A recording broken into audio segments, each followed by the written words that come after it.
Greetings and salutations. I will be forward momentarily. All is a blessing. All is a blessing. Welcome. Come on in. Come on in. Pull up a chair. Take a seat. Pull up your couch.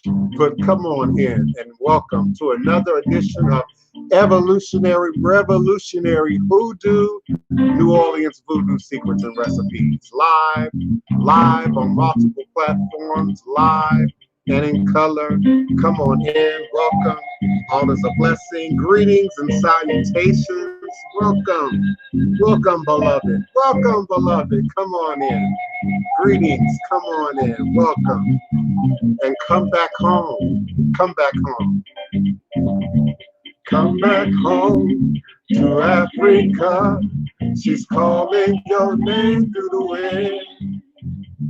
Come back home to Africa.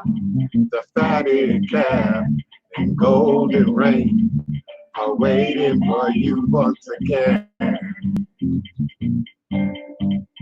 Coming back to you.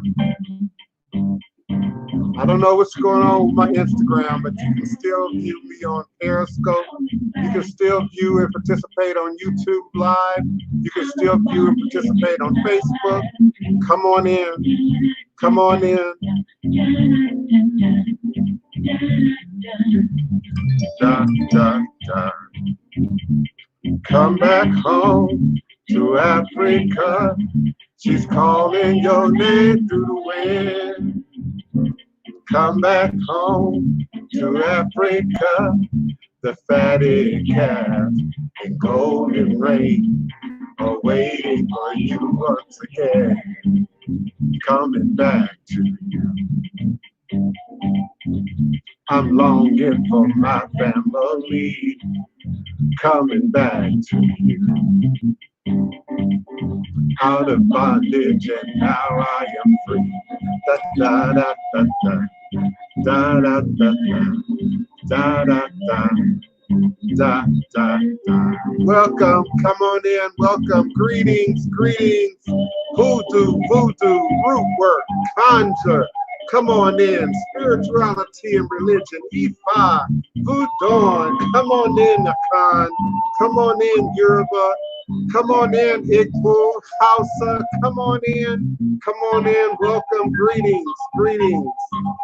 Greetings, Kiona D. Carter, our beloved. Greetings. Come on in. Thank you for your assistance as always. Peace and love. Peace and love. My phone lines are open. Phone lines are now open. Call me on my phone lines. Area code 845-277-9143. 845-277-9143. Come on in. Welcome. Welcome. Peace and blessings. Greetings, St. Louis. Greetings. Come on in. Come on in, Chicago. Come on in, DC. Come on in. Welcome. Welcome, Atlanta. Welcome.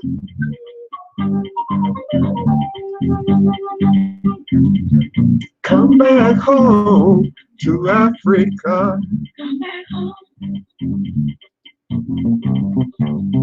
Come back home. Greetings, greetings. I will be forward momentarily. All is a blessing. Alafia, Alafia. Hi, Bobo. Come on in. Welcome.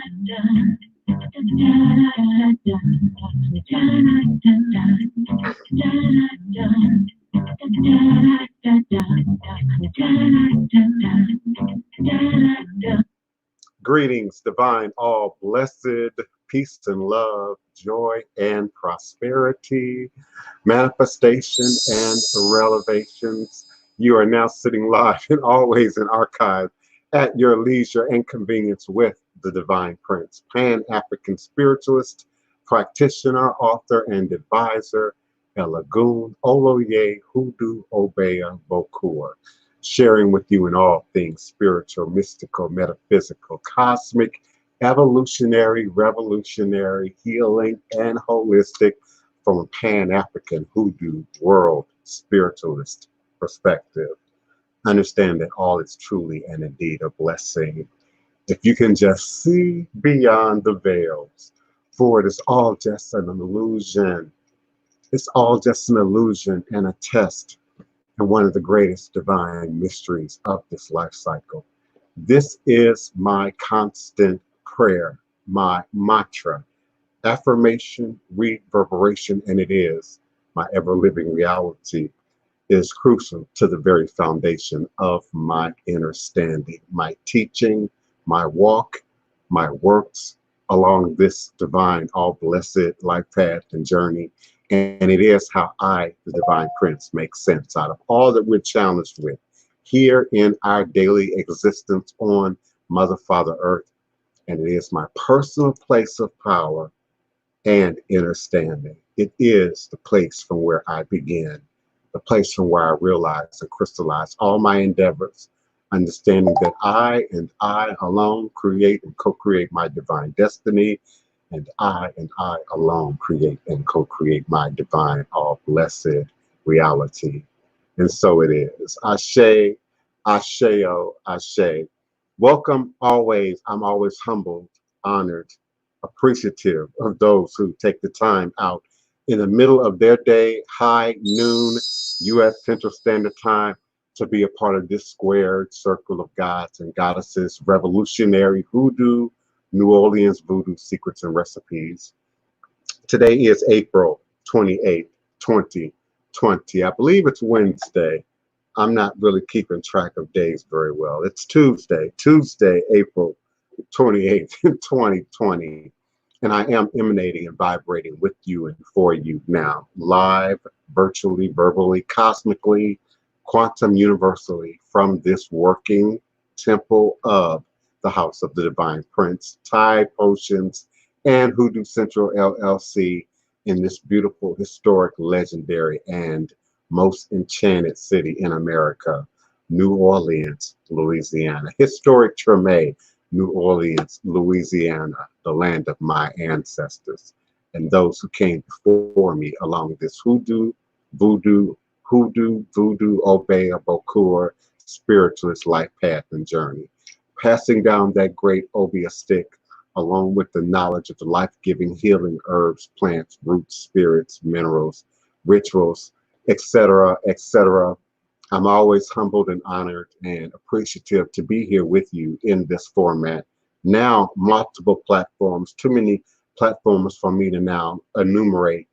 Know that I am on blogtalkradio.com/the divine prince. You must interject that dash in between the divine prince in order to pull up the correct URL. And of course, you can call me now at 845-277-9143. I'm also available live and in archive on youtube.com/voodoo tide. That's VOODOOTYE. I'm always humbled, honored, and appreciative by your participation, your active participation. The stars and the co-hosts of my show are those who call in and share their voice, share their energy, share their story, share their experience, and of course, share your questions, comments, and requests, and reading requests. And I'll be more than happy to respond to you. And please do show all due respect to my moderators, my queen moderator, to Kiona D. Carter, who helps me to sort of identify the questions, comments, and requests in the ongoing moving chat so that I can see them as the comments are constantly in motion on our chat screens. So I need her help in order to make sure I'm not missing anyone or overlooking questions. And as always, we can teach, we can share, we can preach, we can enumerate, but spiritual power and knowledge lies in its efficacy, its ability to produce lasting, reliable, tangible manifestation right here, right now, in this most present moment in time space, and particularly in this moment, in this season. It would be remiss to begin any show, to look at any day, without first acknowledging, of course, our ancestors, upon whose great shoulders we have our very being and our very standing. But we also must acknowledge all the great work and effort and sweat and tear that is happening right now as it relates to the weather. And the weather today includes the condition of the world and the condition of coronavirus. And of course, that's relative to where you are, where you live, particularly if you're watching the news. It's being handled differently depending on what municipality, what city, what country, what county, you might be existing in. This is handled a little bit differently. But those of us who are well-read, self-approved, erudite, know that we have to put all the pieces of this mystery, put all the pieces of this puzzle together, and be properly prepared for whatever weather might be and whatever weather might be to come. I know some are concerned right now about the said food shortage that's coming, which I predicted, by the way, that there would be this point where, what happens when the food trucks can't roll, what happens when the Walmart trucks can't roll. And I must stop saying Walmart. It's not a criticism of Walmart. It's not a advertisement for Walmart. So we know there are other grocers out there, producers out there, and particularly our meat producers who are catching the virus. And so whole factories are now having to be shut down. So you won't have access to your chicken, your beef, your pork, your bacon and whatnot in the coming week. For those of you who still require that, desire that. For the vegan and the vegetarian, I pray you got your rice and your beans and your vegetables, both fresh and dehydrated, on hand and prepared to go in the event that indeed we do need to be prepared for whatever weather might be coming as it lies ahead. So on today, when we acknowledge the weather and the powers of the weather in terms of the ritual cycle of things, we acknowledge nature. For without nature, there will be no voodoo. Voodoo can't exist without nature. Ifa can't exist without nature. Ifa can't exist without voodoo. Voodoo can't exist without Ifa. They're sort of married together, if you will. And so we must, as studious spiritual individuals, pay attention to the weather. My mother, which I often reference as my example of evangelical Christianity, and then my sister Wapani, who is more Buddhist, spiritualist, naturalist. We had a conversation this morning just about that, the weather, the change in the news in relation to what we should be concerned about, and the shifting areas in which we should be concerned about, and our ability to discern truth, our ability to discern facts and usable relative facts to what you can do something about, what you can address moving forward, and of course right now in this most present moment in time space. So some of us, many of us, have been prepared for something, whether you be Christian, Muslim, Jew, Ifa practitioner, Voodoo practitioner. It's written in the books, it's written in the scrolls, it's been predicted in divinations from time memorial. And I'm not talking about the so-called we exist in the last days. I don't believe in the last days, by the way. I think every generation has a last days. I'm sure Pompeii thought they were existing in the last days. I'm sure societies long before that thought that they were existing in the last days. And there will be generations and societies and governments and worlds to come after us that too will believe they're existing in the last days. And so we go through a process of change, transformation, evolution. We like to view our ancestors as a change, as a transformation, as an evolution, as opposed to an ending of life, an ending to that energy, an ending to that personality, to that presence in our lives, in our world. So Now more than ever is the time to be logical, practical, reasonable, left brain, but to be more intuitive than ever, to be more spiritual than ever, and to take the time now more than ever to dedicate to massaging your mind, massaging your spirit. And that includes your prayer and your meditation and your chanting and your mantra and your recitation of Oriki and your yoga and your Tai Chi. And this is the time. This is the time for gardening and spending time in the dirt. Thank you, Arrested Development. Spending more time playing in the dirt, spending more time planting seeds, spending more time producing your own food, your own literal food, fruits, vegetables, nuts, grain, produce. We all have the ability to produce a variety of things relative to where we live, where we have to have our present being at this moment in time space. So I don't want to hear any excuses. You know, you got ground. If you don't have ground, you have planter box. If you don't have planter box, you've got pots, clay pots, plastic pots. There are no excuses. Window sills, stoops, front porches. We all have somewhere. Nature. I have gardens in nature where I can go and harvest my blackberries, you know, from, but also where I have well cultivated things that I have hidden off in nature, you know, in wooded areas and well vegetated areas where people typically don't bother it a whole lot. You know, they might help themselves a little bit, but they don't bother it a whole lot. And I can sort of keep an eye on that. But this is the season. This is the time. It's the preparation. And my goodness, if you can chicken coop, if you can raise hogs or pigs, or, you know, if you can produce the very resources that we require and rely upon every day for ourselves and for your community and your neighbors, but this is the greater time. This is the greatest time in our present life cycle in which to stand and manifest that. I'm going to greet everyone. I want to acknowledge everyone who's with me now. First, let me look at my live chat. I welcome you on dual platforms, both my Blog Talk Radio, but also my YouTube Live platforms.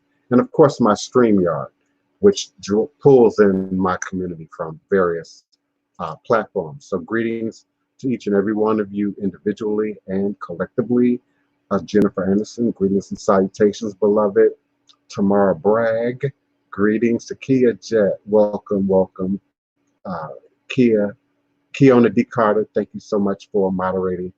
Seven the Gentlemen, Queen Malik, Beatrice James, my sister Juan Wapani, thank you so much.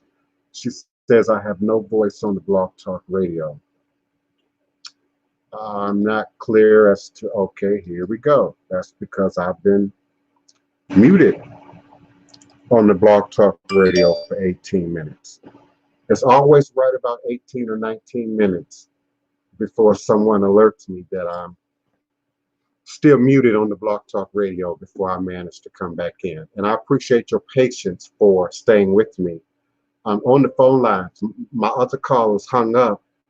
Didn't even tell me they couldn't hear me, just hung up and didn't give me any kind of warning, any kind of heads up. So thank you, Wapani, for letting me know that I was still muted on Blog Talk Radio, and I apologize. My Blog Talk Radio number is area code 845-277-9143. Can you hear me? Can you hear me now? Am I clear? Do press the number 1 on your telephone keypad, and I will unmute the Blog Talk Radio. So thank you so much, Wapani, for alerting me that I wasn't being heard on Blog Talk Radio. Thank you so much for being with me, Beatrice James, and acknowledging your UK presence. Thank you for representing for the UK. Let's see, who else is with me? Asata Shakur, greetings, beloved. Grand Risings. Germanica Joy, thank you so much for also being present here with me. Thank you, Kiona. I see you, beloved. I know you tried to alert me also that I wasn't being heard, that I was muted on the Blog Talk Radio, but I've got it together now. My lines are now open.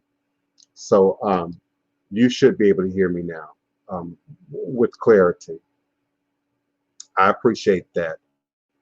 Bobo, Empress, Bobo, all is indeed a blessing, and we give thanks and praise always to the spirits and to the Loa for standing up as they will in any given moment in time space. Thank you, Jennifer Anderson. Beloved, just call me back, okay? I had myself on mute. Just call me back at area code 845-277-9143, and I'll open the mics momentarily and bring you all into the conversation with your questions, comments, reading requests, whatever you might have for me today.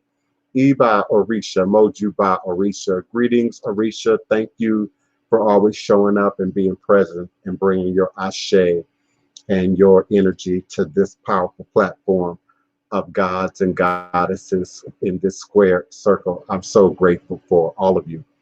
Give me a moment. Please bear with me. My impatient participants uh, who drop out when I don't immediately come and answer your calls, when I don't immediately come and give you that quick free reading. Don't do that to me. Stay with me and allow me to at least acknowledge you for being here with me in the room.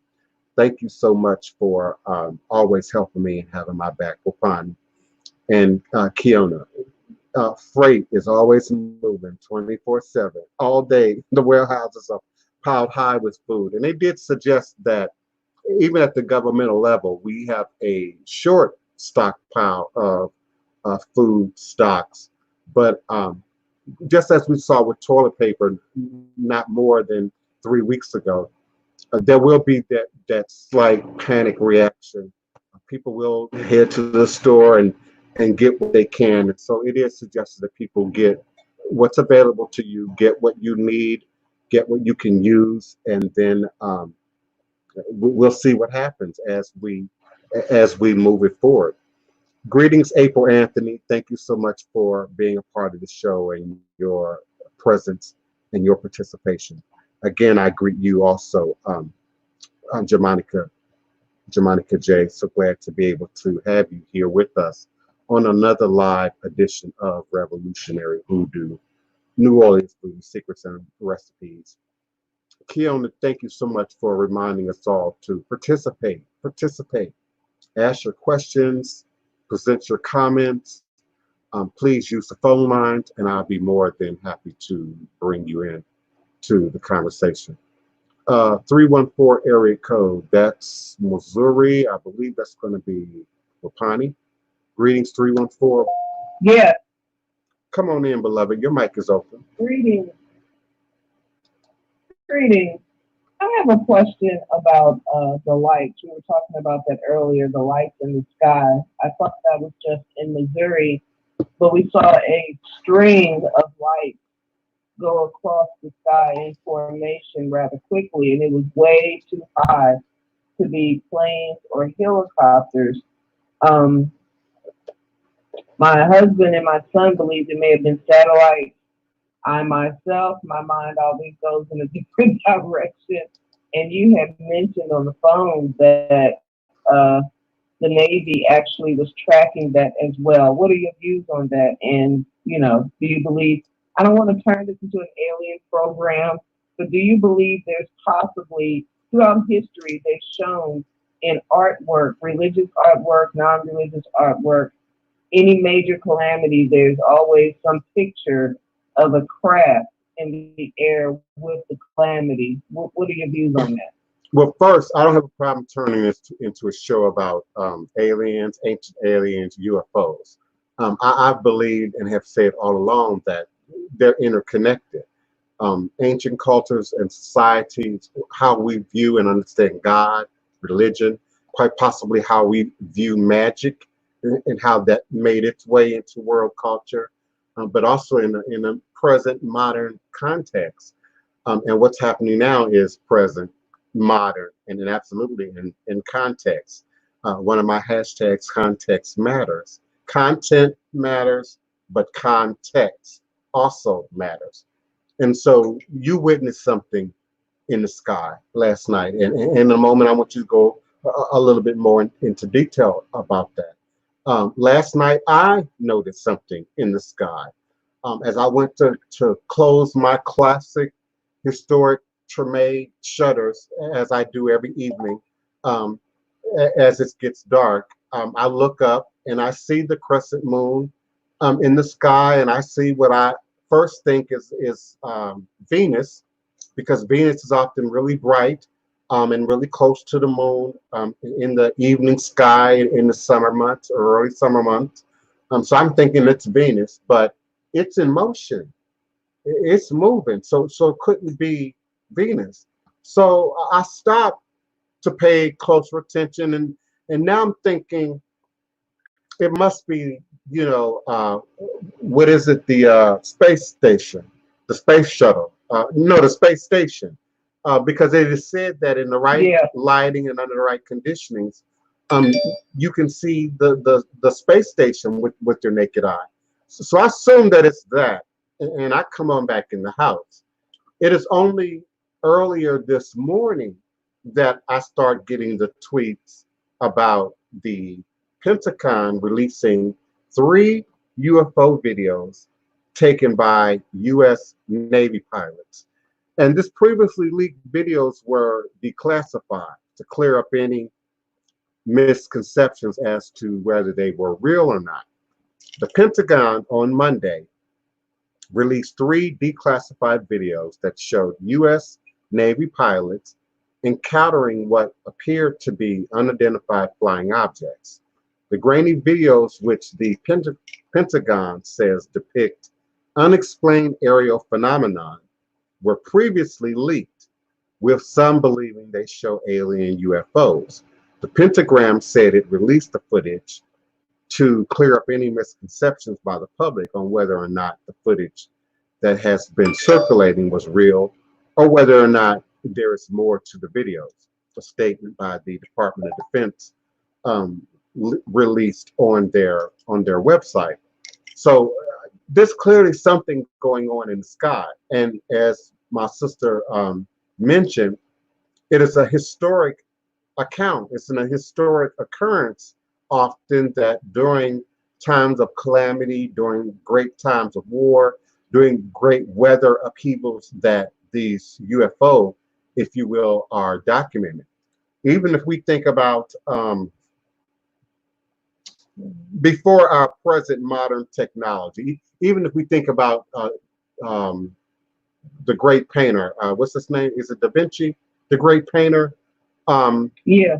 Who? Leonardo da Vinci. Yeah, Leonardo da Vinci, who, if you study and pay attention to some of his classics, depicts what clearly suggests UFOs and ancient alien intervention in society. And again, particularly during times of calamity, wars, great earth upheavals.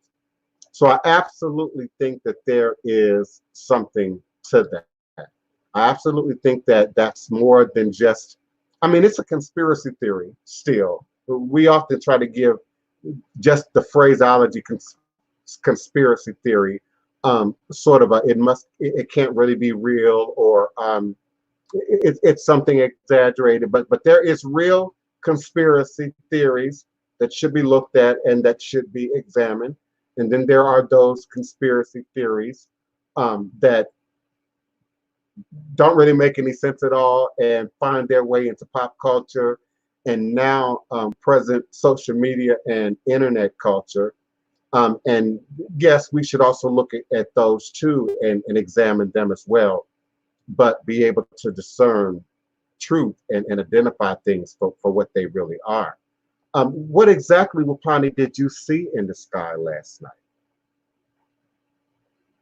Well, I saw Venus off to the west, southwest, and then I saw the moon.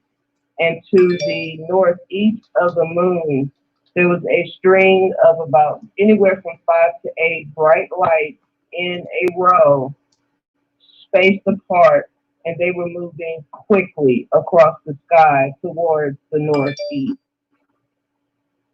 Like, if we weren't standing out there to see it, we would have missed it because it only took like 15 seconds at best, and that's being very liberal for them to make it across that sky, and then they were gone. And I have not heard any reports like outside our region. So I don't know if that's even just a regional thing, specific to the central time zone, to be more specific. Something that may have come out of the Gulf, um, going north, or came out of Canada, coming south just to our particular region. So far, I haven't received reports that anyone else saw or noticed anything particularly unique last night in the sky. And indeed, if anyone of our callers did see something or has something that they want to share, please call us now at 845-277-9143, 845-277-9143, and push the number 1 on your telephone keypad. I'll be more than happy to unmute your mic. Jennifer Anderson, come on now. Call me back, beloved. I was just briefly muted. You can call me back and I'll unmute your mic. And those who are with me now, who are sitting and listening, as Kiona and I both often suggest, please join in by asking questions and being a part of the contribution to the show. Wapani, I don't know if you remember me telling you this. The first time I had alien contact, I was in California. I'm going to say this was 1991, probably 90 going into 91, or the very first part of the year of 91. And I remember laying on my bed. I had just recently purchased this beautiful amethyst, polished amethyst double terminated quartz crystal. It was polished and cut, so it had more than 6 sides around, but it was also tapered. So one end was a little larger, almost like a sphere, or a scepter, I should say. A scepter quartz would be inside a wand. So one end was large and the other end was smaller. And I somehow dropped it, lost hold of it, dropped it, and it broke cleanly and evenly right down the middle. And I gave the smaller piece to a friend, and I kept the larger piece for myself. And so I'm lying down at home. Well, I wasn't at home. I was where I was residing at the time. And I'm lying down, and I'm in sort of that half sleep, half woke state of consciousness. And I remember hearing this background noise, this conversation, but it wasn't English. It wasn't in any earth language that I could identify. And somehow I knew intuitively that what I was hearing was not earth. It was indeed some language, but it wasn't anything earthen. It wasn't mechanical. It wasn't electronic. But it was definitely something otherworldly. And the more I focused in on it, the more I then got a clear visual of where I was and what was going on. I sort of woke up and I'm in this boardroom-like scenario. And there's this round egg-shaped table. And these beings, otherworldly beings, aliens, whatever you want to call it, were sitting around this table, and I'm at the far end of this table. And now somehow, also intuitively, almost in like some sort of telepathic alien technology that now allowed me to not only hear and see clearly the interaction, but what was being said was now being interpreted in English so that I clearly understood what was happening. And the minute I was aware that it was indeed some alien, out of body, fourth dimensional, fifth dimensional, experience, fear took over, anxiety took over my entire body. And I had a experience that many of you are very familiar with, that feeling of falling, of just suddenly dropping, the bottom dropping out and falling back into my body. back into my flesh, back on earth. And I've never had that experience again. I also sort of came out of it again with the intuitive awareness that there was something about me being conscious in that moment that they feared. And I've since always believed that it's a connection to the quartz crystal. And those of us who are melanated and are activating this quartz crystal technology, bring it into your meditation, or bring it into your spirit practice, or bring it into your ritual work, or bring it into your environment. And it's giving us a degree of power and energy and access that we otherwise wouldn't have. Even as a small child, I was drawn to, attracted to um, marble and granite and various forms of mineral and stone, even in its most earthy, organic backyard manifestation. And many of you have heard me say before that I grew up in the Smithsonian Institute in Washington, D.C. That was my playground. Every museum I had free access in and out of. And so I spent a lot of time seeing geology, seeing earth change, learning about earth science. So I've always been sort of connected to them. So the presence of marble and polished granite in government buildings, in banks, in old structures always stood out to me as not just somehow decorative or part of the archaeology. I mean, not the archaeology, the architect design of a particular place, but I always saw it as some way of capturing, if not harnessing, some degree of power. Growing up, walking distance to the Washington Monument, the U.S. Capitol, the Library of Congress, but also the statuary and monuments and museum complexes associated with it. They all are made of this material, and this material mimics ancient Egypt. This material and this building structure and this math and this geometry mimics ancient Babylon and mimics ancient Rome and mimics some of the greatest archaeological, ancient, historical, archaeological, geographical locations on the planet. And so we know that they built in sacred locations. We know that they built over vortex or energy centers that they believe existed and could be drawn from and could be tapped in some kind of way. And we know that modern culture, modern society has also attempted to strive to also draw from that knowledge, that power, and that energy. So it's not hard for me to believe and to conceive that we are indeed seeing things and experiencing things and tapping into forces and powers and energies and even truths that otherwise have not been available to us in previous times. Area code 601. I'm opening up your area code next. Give me a moment. I'm going to say one more thing.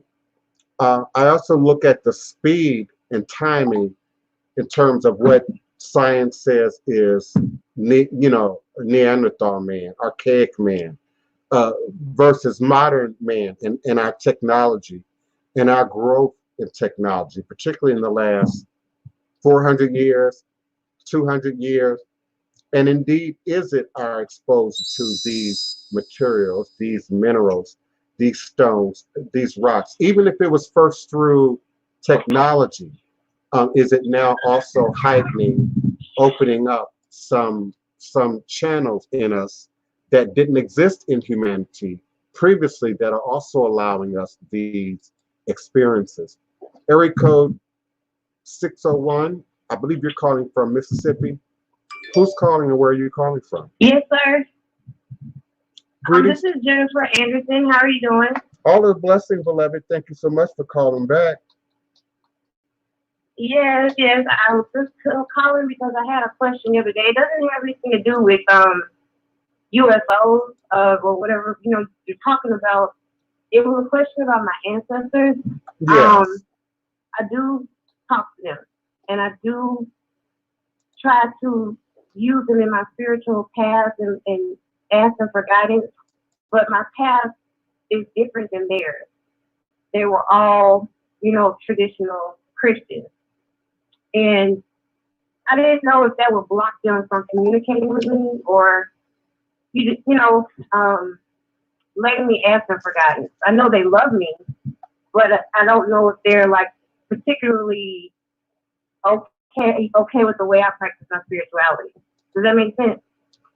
It makes sense. Also, beloved, and please forgive me, humbly, you're also leaking some truths about who you are, what you're doing, and how you're operating.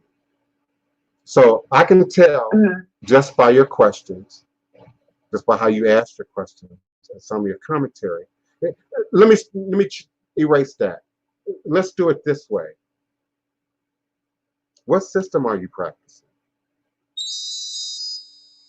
I don't have a particular system. Can you see me? Can you see me shaking my head? I started looking into Ifa, but I'm not initiated. Yes. Can you see me shaking my head on camera? That's what I meant when I say you're leaking. You're leaking truth that you didn't say directly. Yeah. You're also leaking a truth that you never had any kind of mentorship. You never had godparents or anyone who could even walk you into how to go about accessing and communication with your ancestors.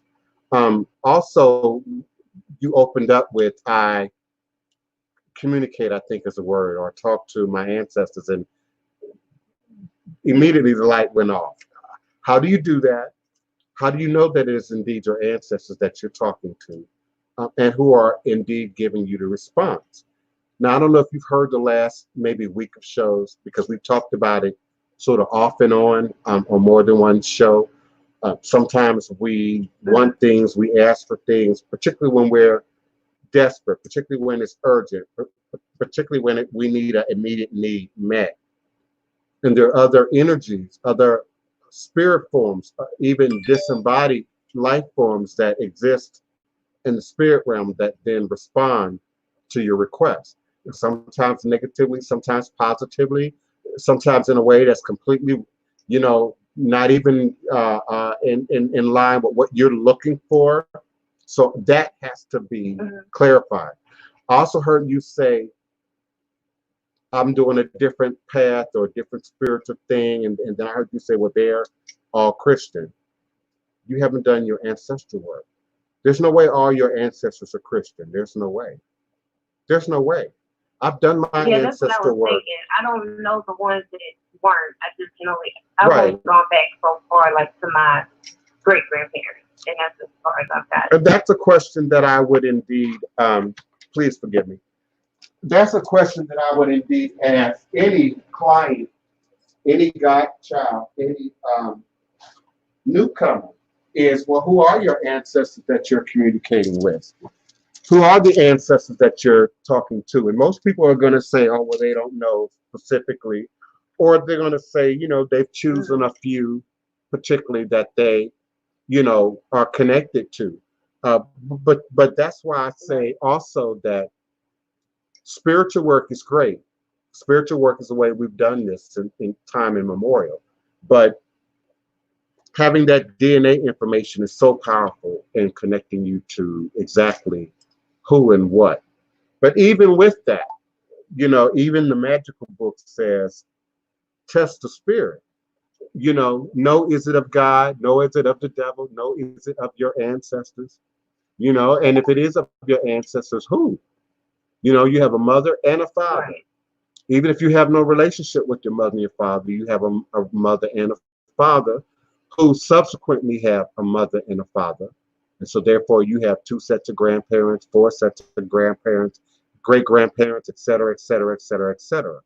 And so when I look at my ancestry, just from now going back to the most recent ending of quote-unquote antebellum slavery, over 360 grandparents, at least, just on my mother's side of the family. So there's no way everybody was Christian. There's no way. There's no way everybody believed in the same thing. There's no way. And so it's going to be just as diverse as humanity is itself.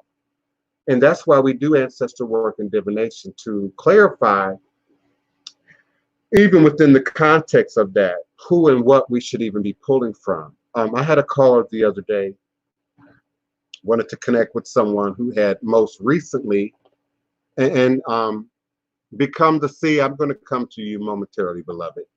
I had a caller the other day who came to me and wanted to connect with someone who had passed, I think that same day or the day before, from the coronavirus. And of course, in a per minute context, I don't have a whole lot of time to teach and explain and to go into detail, especially in psychic world.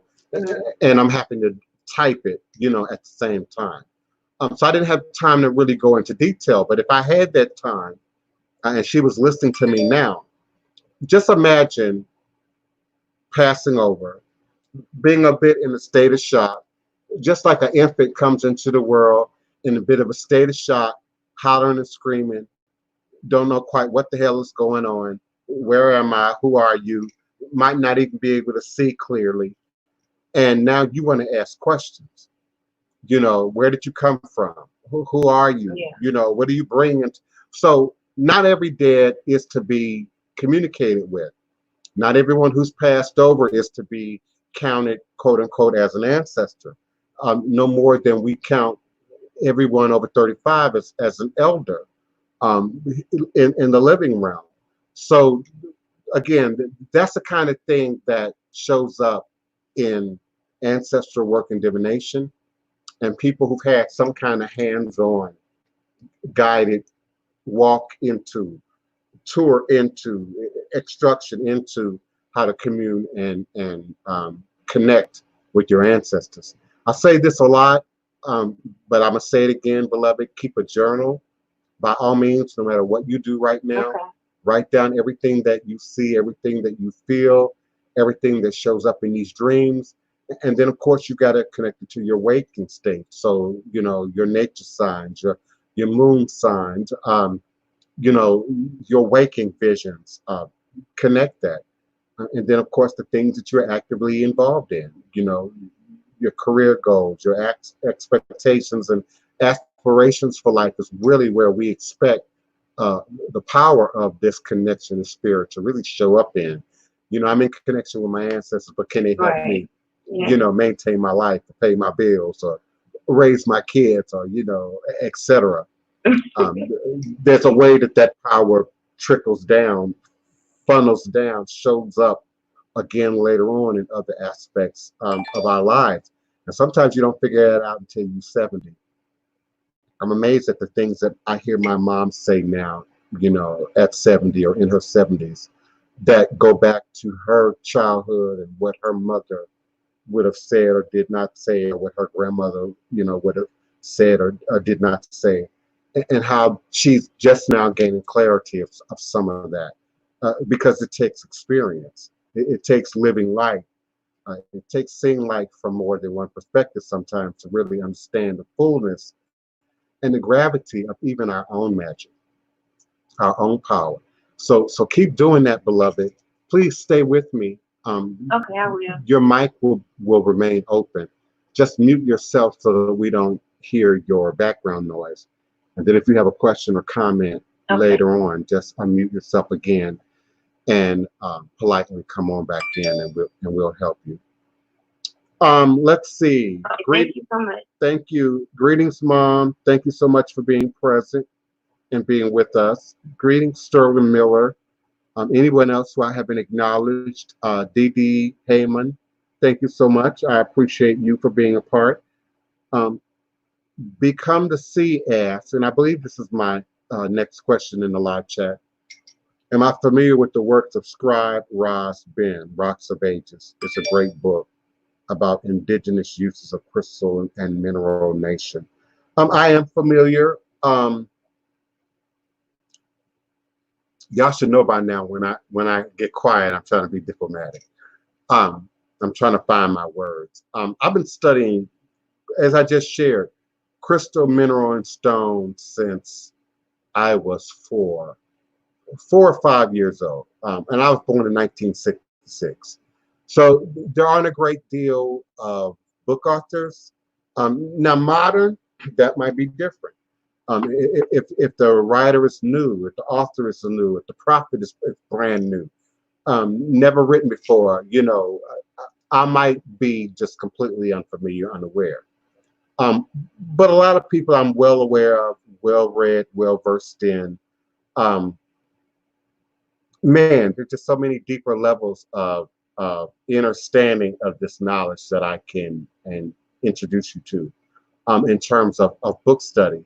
I also want to, if you don't mind, becoming a seed. I want to connect your question to a question that was, well, it wasn't a question, but a statement that Hoodoo occultism sort of interjected yesterday about studying from people who look like him, only learning from people who look like him. And there are also, well, first, when we look at time, when you go back to the 20s, the late 1800s, the early 1900s, the early 20th century, ain't a whole lot of Black book authors in many of these areas of concentration that we are so aggressively pursuing today. And then I mentioned yesterday that I'm finding also a pattern of plagiarism and regurgitation and copy and paste with a lot of the popularized book authors in our community that are coming out right now, who are really just latching on to social media, the culture of like and follow, the culture of popularity, the culture of numbers. For example, I have a Facebook page. I managed to get 50,000 followers in that Facebook page. Even though I've never written anything before, I've never done anything at the grassroots level before. But now I realize I got ears listening and eyes watching. So now let me figure out what I can sell to you, what I can offer to you. And so now it's the candle, it's the personalized tarot deck card, it's the the next great book. And often these things are thrown together in 3 months, 6 months, 9 months, etc. And it's a copy and paste. It's a plagiarization of information and energy that's already out there. If you ever see another book with, Monday is Legba and Saturday is Oshun, you're seeing a copy and paste, a re-plagiarization, if that's a real word, a re-plagiarization of a myth that's already been told time immemorial 100 times again that I've already clarified for you. It's not real. It's not based on real spirit practice. In the tradition, we see the same thing with herbs. We see the same thing with recipes. How many real recipe books are there that are written at any given point in time in history that are absolutely new, that are absolutely real, that are absolutely authentic, that are absolutely organic, that are absolutely original? I love old sitcom TV. Remember the Jeffersons, and Mother Jefferson just knew she had the book and she had her grandma's old recipes, and then Mother Jefferson came in and said, "Oh no, those are my grandma's old recipes," and then we find out it's just a regurgitation, it's just a copy and paste, it's just a repeat of what has already been done before, but it's painted anew for the new audience who's never heard this before, never seen this before. It's always shocking and new to the new audience. Religion is always shocking and new and just intoxicating to the new adherent. I've seen it in Christianity, I've seen it in Islam, I've seen it in Voodoo, I've seen it in Orisha. Everybody's high. It's the honeymoon period. Everybody's high when they discover knowledge, when they discover education, when they discover religion, when they discover spirit. Now, beloved Kiona, you don't have to apologize. Just come on in. Come on in, beloved. Come on in. I welcome you all. Greetings, Rebecca. I appreciate you for joining us. Bring in your questions, comments, and requests. We certainly appreciate you for being a part of our our audience today and being an active participant in the live chat. Area codes. Well, I'm not going to start calling out people's area code who don't have their hands raised, though I could, but I'm not. But if you're with me and you have a question or comment or request, remember you must press the number 1 so that I can unmute your mic, and I will be more than happy to bring you into the conversation or answer and respond to your question, comment, or request. We certainly do appreciate you. I don't know where Hoodoo occultism is, unless I'm just not seeing him. You know, he works at the very hour that we're live on air.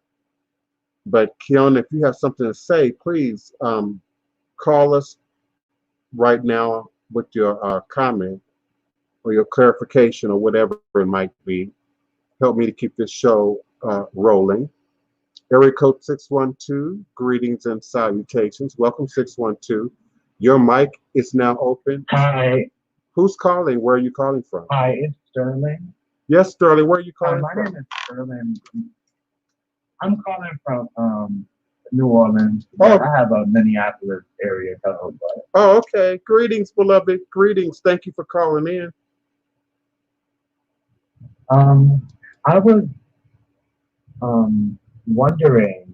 So, like, I've been setting up my altar, my ancestor altar for a while now, and I don't know if you're for this or whatever, but I took some LSD the other night, and it was a very profound experience, and I was seeing some deities come through. I saw my mom, her spirit. She was laying on my bed, but I also kept on running into Ganesh. And I don't know if it was just the drug or if it was like an actual spiritual experience. But yeah. Okay, I'll be glad to respond to that. Now, listen, I don't know how long you've been listening to me, Sterling. I'm a bit of a truth teller. I have to tell it like it is. I have no other wiring. Now, just like previous callers or many shows, you also are leaking your truth. You're leaking your truth. I'm listening to what you're saying, but I'm also listening to what you're not saying. I'm listening to the very details of what you're saying. So again, I hear some young people experimenting around with some things that they don't have real clarity about, that they don't have any real training about. I keep hearing, to answer your question, but also many others that come through every day about setting up shrines and altars. I'm setting up a shrine and an altar. I'm setting up a shrine and an altar. And I always ask the same group of questions. Under what system? Under what guidance? With what instructions? From whom? So that you are clear that you aren't just working in chaos magic, that you aren't just, just the very nature of you being God in flesh, goddess in flesh. We all have the access in and out of magic. Everybody, no matter how positive, no matter how negative, no matter how good, no matter how evil, if you are human, you have that inner session to both spirit and physical domains. But when we choose to walk into these areas without instruction, without proper training, it's very dangerous, beloved. I cannot support, and I've talked about this on other shows, ayahuasca, peyote. I don't even support young people under 25, using marijuana on a regular basis, and particularly if they think they're doing so to gain some spiritual growth, some spiritual knowledge, some spiritual experience. Because one, your wiring ain't there yet.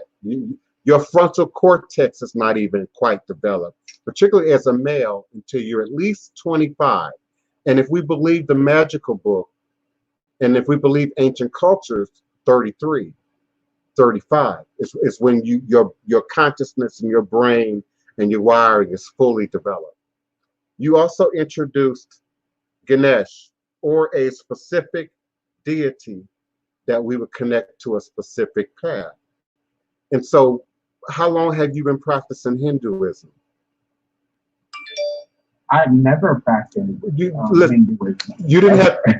I was being shady. I was being facetious. Okay, I knew. I knew because had you have been a adherent of Ganesh or an adherent of Hinduism, your approach to that whole experience would have been completely different. Your understanding of the symbolisms that you would have absorbed would have been entirely different. So, beloved, I would say you're treading on dangerous water, meaning setting up shrine without guidance and instruction, meaning experimenting with LSD, but also experimenting with LSD, expecting sort of a spiritual experience. Now, more on the positive end, I will say that what you could have saw was a ancestral memory. You could have experienced a past life regression, but you can't be clear because you had no guideposts going in. It's almost like Dorothy leaving breadcrumbs. It's almost like being in the forest and leaving a trail to follow back out of the trance, back out of the spiritual altered state of awareness. And so you left no breadcrumbs because you didn't know to leave any. And you don't know what kind to leave, experimenting with this without any real help. The last time I heard LSD used in that format, it was used in universities, psychiatrists, psychologists, experiments, research projects. And again, you're talking about a guided experience. We can't read that or learn of that or gain awareness of that and then sort of attempt it on our own. Beloved, that's very dangerous. What you're doing is very dangerous. And you risk also allowing in other things that can mask as Ganesh, that can mask as signs and symbols that might otherwise present themselves as safe to you, only to find out later on that it was really a jinn or a demon, and when it only begins to show up as a symptomatic challenge somewhere else in your existence. So please, beloved, you didn't tell me your birth date. I don't need to know. I assumed your age based on my intuition. Don't do that. Don't do that. Read a great deal more books. Go back and read those books from the 1970s and the 60s about LSD experiments. About research around drug experiments. I feel a whole lot better about it to know that you were doing that. And by all means, familiarize yourself with Ganesh and Hindu religion and tradition. There's absolutely deeper messages there, but it will be hard to decipher now, considering, again, you went in under the, not the best conditions. Absolutely document it in your journal and recount as much detail about the experience right now in your journal as much as possible, to look for not just sort of the shady things that I suggested could show up, but any positive effects that indeed it might have. Make sure it's documented. Make sure you write it down. Make sure you have some point of reference moving forward into the next 3 months, 6 months, 9 months. So I've had an altar set up for about 4 months now. So like I've been, I haven't read the whole book, but I read like key chapters that were like resonating with me. Letitia's Jambalaya. And you feel like you need to be initiated or she tells you that like a godparent in order to safely. She tells you that in the book. She tells you that in the book. She mentions that in the book. It's a part of her experience. Mm-hmm. It's a part of her introduction going into the subject matter of what's in the book. It's beloved, listen, Okay. it's not you, it's not a judgment, it's not a criticism, it's in the air. And give me a moment. Area code 318-323-404. Please be patient. I'll be with you. Just give me like 2 minutes to respond to this, because this is important. I'm not judging you, beloved. I'm not saying it's you. I'm not saying, it's specific to you. It's specific to the weather. It's specific to the generation, not just the quote unquote millennial generation, but the time and generation in which we live in right now. The access to technology, the access to social media, what we see on television. So it makes it alluring, it makes it tempting, it makes it look safe, it makes it look free and available to everyone. It suggests, even when they don't say it outright, that everyone should sort of try this, should sort of experiment with this, should sort of look into this. And there's a relative truth to that, but then there's an absolute truth that no one explores something, builds a connection to something truly without developing relationship.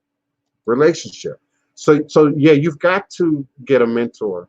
You've got to get a guide. You've got to get godparents. You've got to get serious if you're really going to play around with altars and shrines and magic and rituals and ancestors and the like. I'm going to leave your mic open, beloved, but I'll be right back to you. So please mute yourself momentarily so that we don't hear your background noise. And then you can unmute yourself again in a moment, and I'll entertain more questions and more comments from you.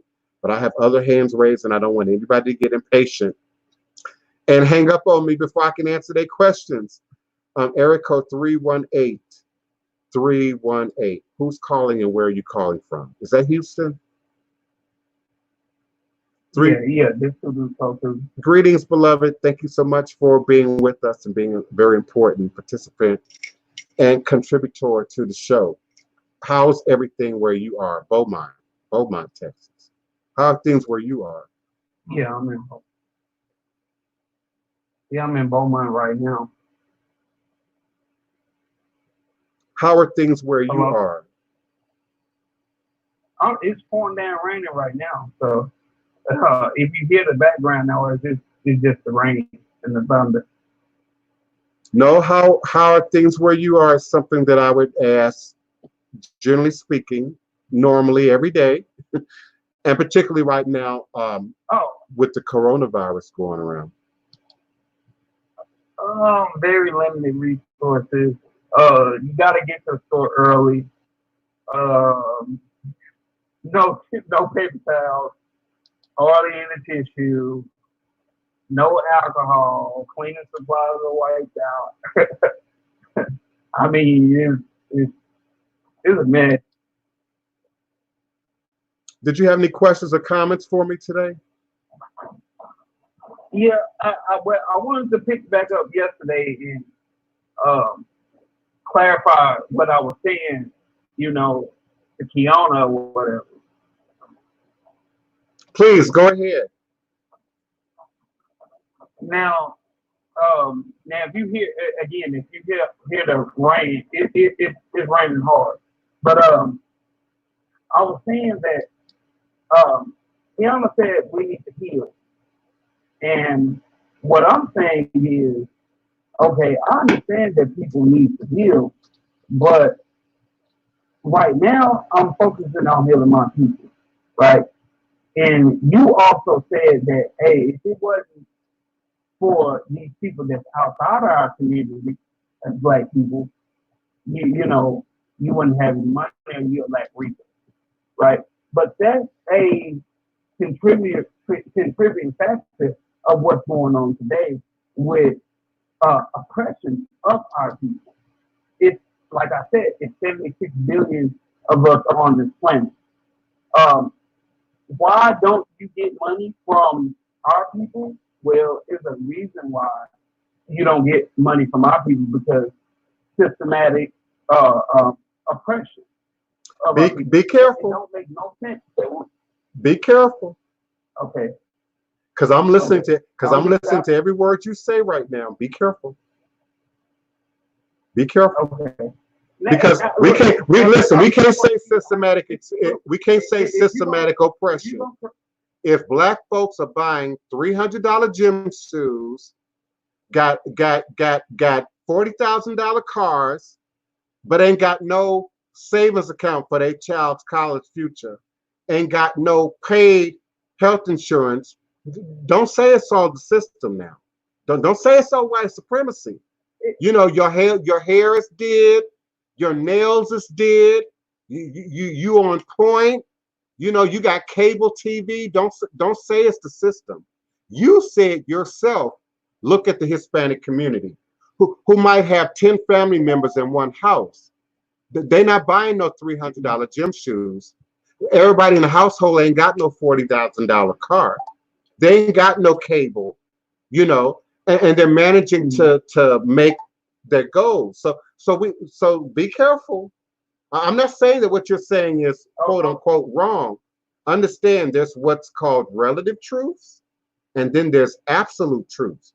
Relative truths are only true within a fit scenario. Within a fit scenario. Okay. You might say it's okay to steal, you know, a chicken if your kids ain't ate in a week. You might say it's okay in that moment. That's relative.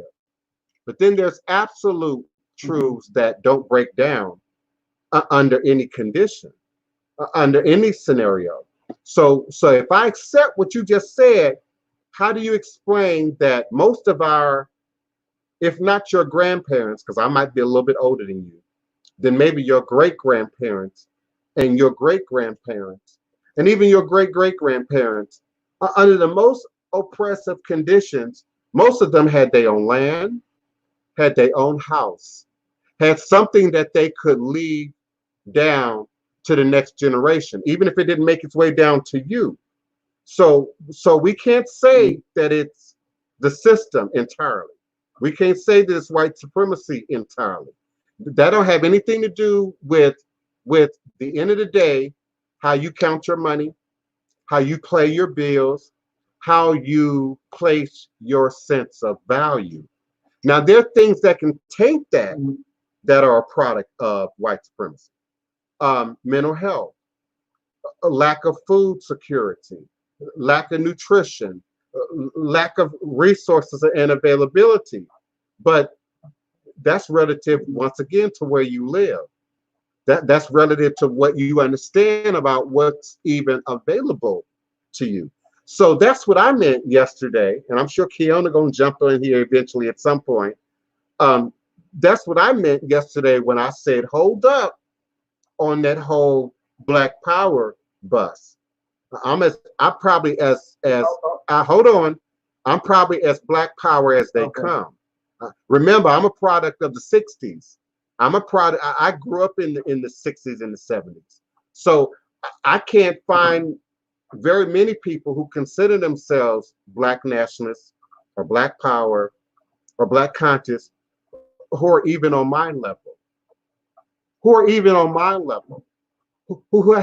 gotten rid of the white supremacy in themselves, who've gotten rid of connection to the white supremacy in their own life. You know, I don't own gym shoes. I just bought my first pair of gym shoes to do the 1811 slave reenactment. Okay, I don't buy a designer label. I don't own a car. Never have. Never owned a car. So I'm hot. I'm sensitive. You know. And listen, it's okay to disagree with me. I'm not saying you got to agree with me, but that's a slippery slope with me when you start talking about white supremacy and what white supremacy has done versus what white supremacy is doing in us and around us and to us right now, in this present moment, when there's too many examples around us of people who are finding their freedom, just like emancipation pages. Oh, okay. Now, I agree with you because you're looking at it in the standpoint of yeah, we can still do better in the circumstances we are in now, right? Like anyone can do better in the circumstances they are now. Okay, but what I'm saying is that look at, for instance, when we did have our own money, or making our own money, making having our own business and stuff like that. Look at the places like Tulsa, Oklahoma, where they come in and bomb the place for no reason, like no reason at all. For instance, another thing. Okay, hold. Can I let me respond? Can I respond just to that one point? Okay, so they did the same thing to the Japanese. Came around, rounded them up, put them in concentration camps right here in America, and not the, well, you couldn't really be poor and Asian and just hanging out in America at that time anyway. But we talking about the store owners, the bankers, the property owners. So I'm not saying that they, again, live under the same, they lived under racial oppression, but not the same racial oppression as ours. But I'm saying in terms of, yes, communities have been destroyed over racism, but not just Black communities. And those communities get up and rise again. So why aren't we? And I understand that. I understand what you mean, but at the same time, China has Asia, who have our back right now. China have NATO on their side, right? Who has our back right now? In America right now, we're the only people that have our back, and that's what I'm saying is I'm not turning out and saying, hey, I'm just gonna be I'm just gonna be naive and don't care about no one else. I'm not saying that. But what I'm saying is most of the healing needs to be taking place in our community. Don't mean you can't be taught from another person. Doesn't mean you can't teach another person. But what I'm saying is it's a outstanding brainwashing going on from the things that you just said. For instance, buying sneakers, right, instead of buying an insurance policy, right? Buying a car that you can't afford and you can barely pay your house, right? So what I'm saying is it needs to be some people that have our people back. And what has been most effective for our people is spirituality. What are you doing right now? Like I told you yesterday, you don't understand. You do understand. You may not look at your impact as impactful as I do. Like for instance, what you teaching now, what you teaching for many years before I came onto the show, man, that it taught so many people. You're restoring the minds of people, of our people. Not just everyone else, our people.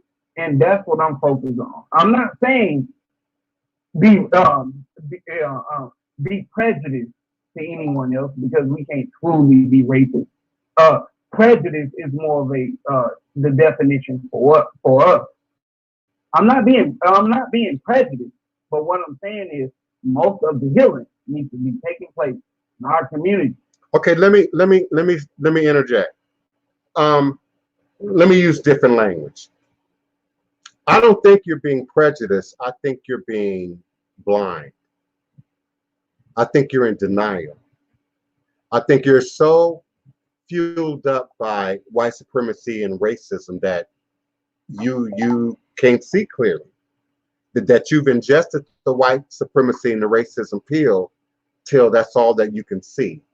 And so now your very response, your very reaction is not to empowerment of your people. It's to sort of this fear, this threat, this battle with white supremacy.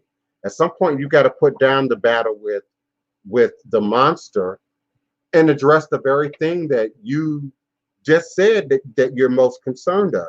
So to use my therapeutic language, my Iyanla Van Zant words, what I'm hearing you saying is two things that contradict themselves. On the one hand, I hear you saying all I'm concerned about is our healing, our repair, our fix. But then you want to limit the hands in which that comes through. You want to limit the resources in which that passes through to get to us. And if I'm going to be selfish, whether it be for myself or my people, I want what I need, no matter who it's coming from, no matter what hands it passes through, no matter how I have to get it. And that's the demonstration that we see often from other ethnic groups when we think of these podcasts that are just about race and racism.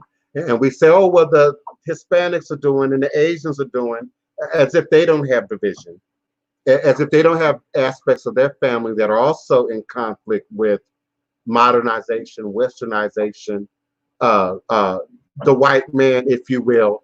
But because it's such a taint in the Black community, sometimes I feel that's all we see.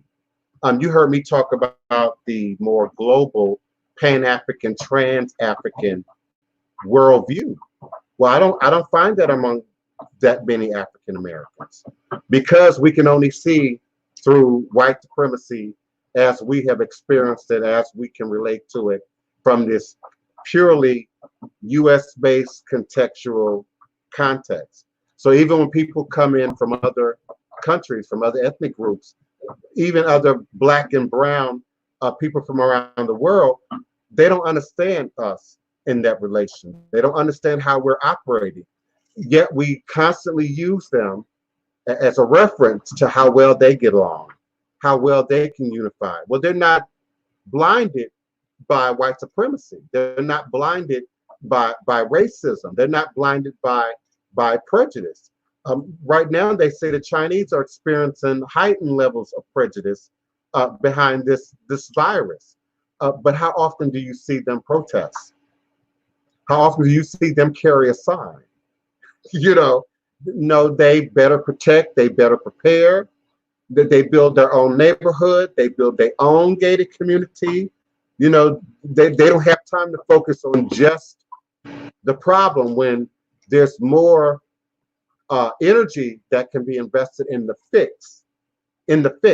So another way of looking at what you said in relation to me, what you said sounds great. Okay, so people are gaining something from me, but it's of no value to me if I don't know it, if I can't see it, if it's not being demonstrated, if it's not showing up in people's behavior, and if it's certainly not showing up as some kind of residual back to me, then what good is that for me? Think about our people who created patents, created inventions, created products, and all that glory and all that revenue and all that money was given over to massa or to the system or to other people. You know, they didn't get any benefit from that. Oh yeah, we hailed them now as great ancestors. But what did Harriet Tubman get? What did Sojourner Truth get? You know, so until we change that, if I want to look at the stereotype that other people take care of their people better, they take care of their living people, not the dead and the dead ancestors and those that came before, which is how we do it. Everybody shows up at the funeral. Everybody shows up at the repast. Ain't seen you in 20 years, but you at the repast, you at the funeral. You know, we hail Marcus Garvey today. Who hailed Marcus Garvey while he was alive? We hail Malcolm X today. Who hailed Malcolm X while he was alive? And so until we change that dynamic, give me my flowers while I'm alive. Attend to my needs, show me care while I'm living. Don't pour expensive libations on my tomb. Don't pour $500 champagne on my grave and call it ancestral worship and divination 100 years from now, 200 years from now, after I struggled struggled in this life to bring this message forward. So until we, as a people, that's why I call that getting selfish, not toxic, self-care, self-preparation, self-awareness, until we can get more aware about the white supremacy that is in us, the prejudice that is in us, the racism that is in us, then it's going to be almost impossible for us to address it out in the greater world. We have no sense of self-unified identity. We have very limited sense of individualistic identity. Many of us as individuals of a multitude of diversities are struggling to find ourselves in the context of this world that you and I might agree that white supremacy built, that racism built. Give me a moment, beloved. I'm on to answer 404, Georgia, area code 404. Your mic is open. Turn down your YouTube for me a little bit. 404. Your mic is open. Come on in. Join us.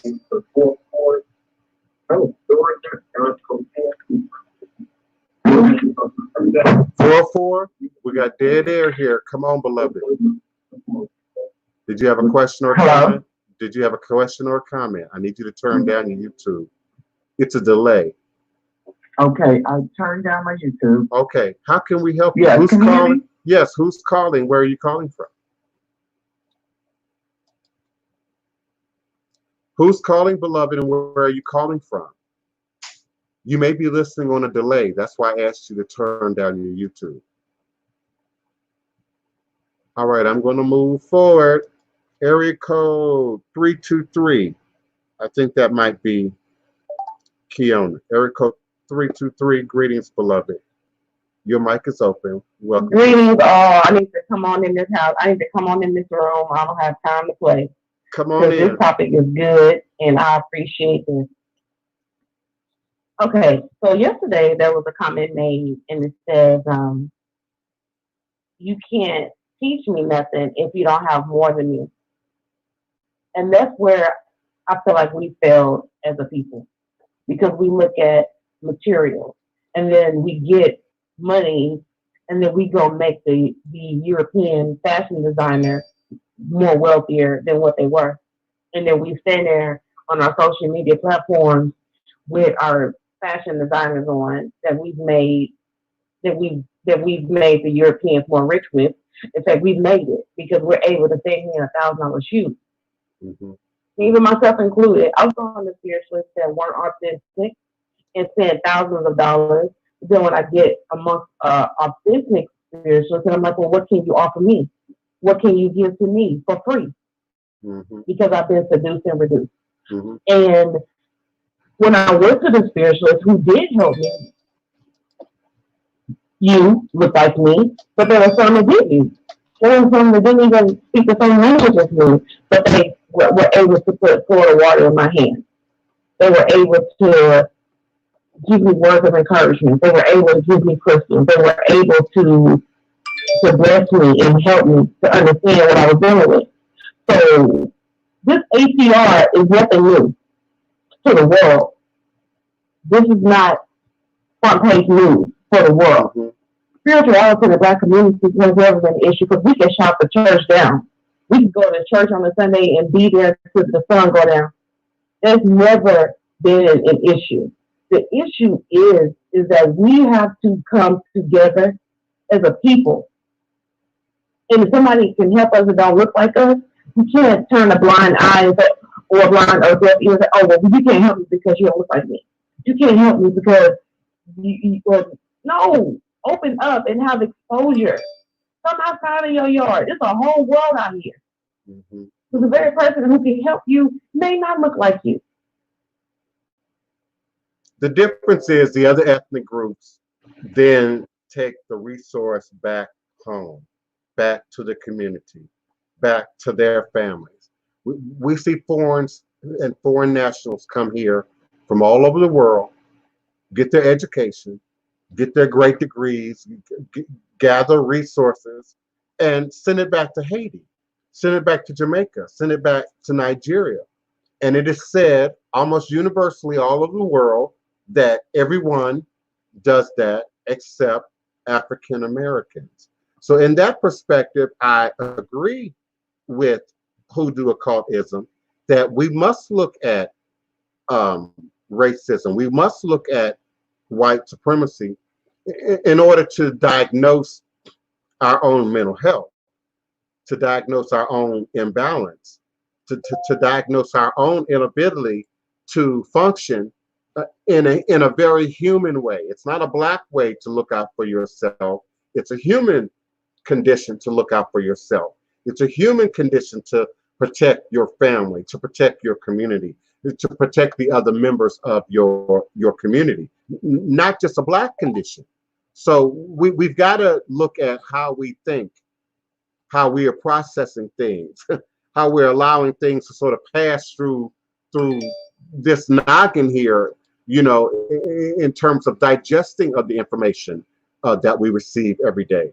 Me and my mom and Wapani talk almost every day, and particularly in the last few days, about just the wealth of information, but also propaganda.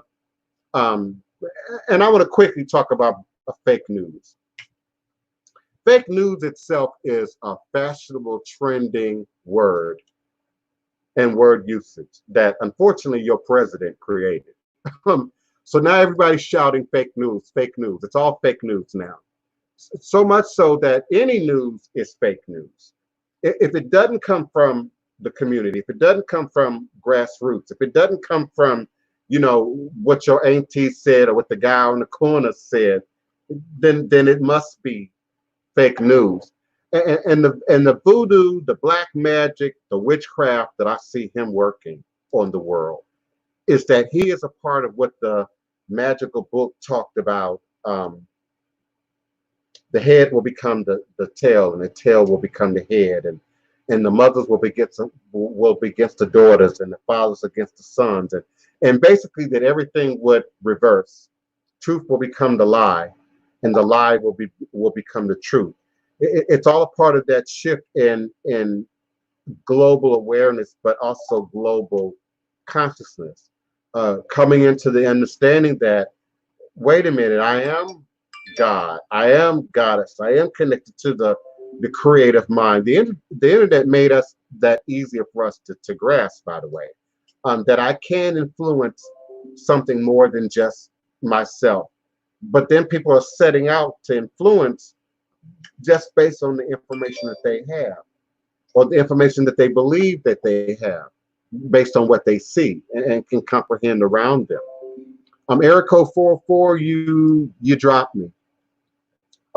Beloved, I just needed you to turn down your YouTube so that you could eliminate the buffering between me saying hello and you hearing it. But I welcome you to come back in and be a part of the conversation. Um, I'm having a little bit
And I would like to agree, but also Well, that's take that true.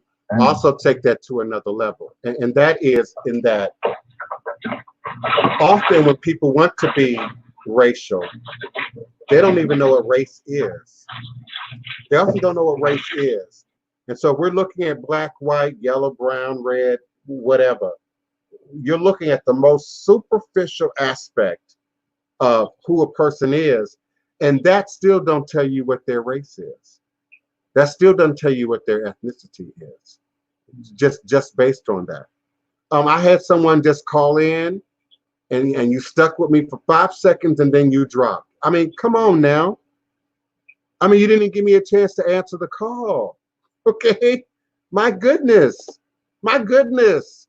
And some of you are hearing a delay between what's happening on Blog Talk Radio, what's happening in YouTube Live, and you have to also allow for that. But yeah, I think sometimes too, when we talk about race, especially now in this age of DNA, some of you think you black and you're not. Some of you think you white and you're not. And you have no real idea what you are because you ain't did no real scientific study into it. You can't trust what the shade look like. Have you ever seen Tony Bell? I mean, come on now. Tony is whiter than some white people that we know. And she black as they come. Okay? Black and Hispanic, you know. So we even have a very superficial context, scope of view when we start reducing things down just to race. It's so much deeper than that. I like to reference Ina Frontnik quite a bit, who was the Ukrainian woman who came here and slept on black folks' couches while she did the paperwork and the research to prove the very existence of Marie Laveau.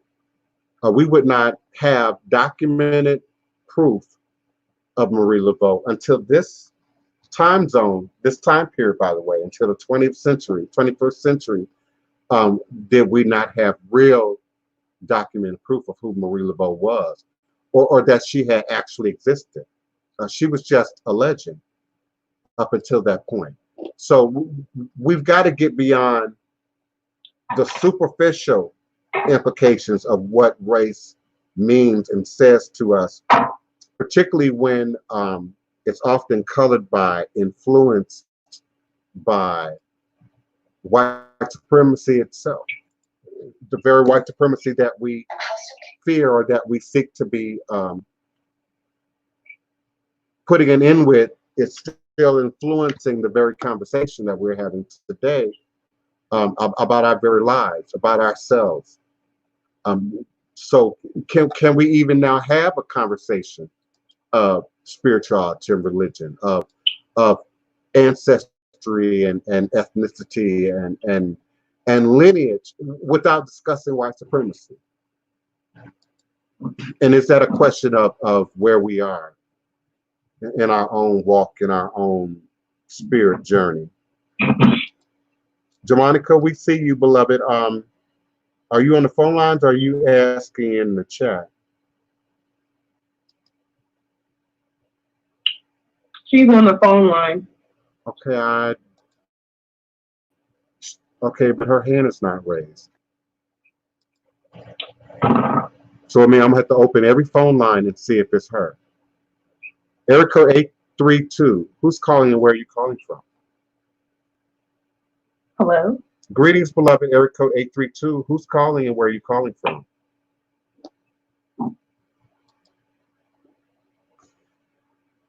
I believe this is you. Yes, beloved. Jarmonica? Area code 832. Are you with us? Yes, it's me, Jarmonica. Yes. How may I assist you? I am so sorry for the delay.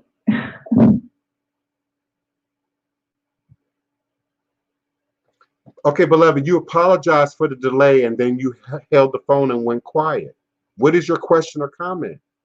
She has her YouTube on, so she's getting confused. She's going to pause YouTube.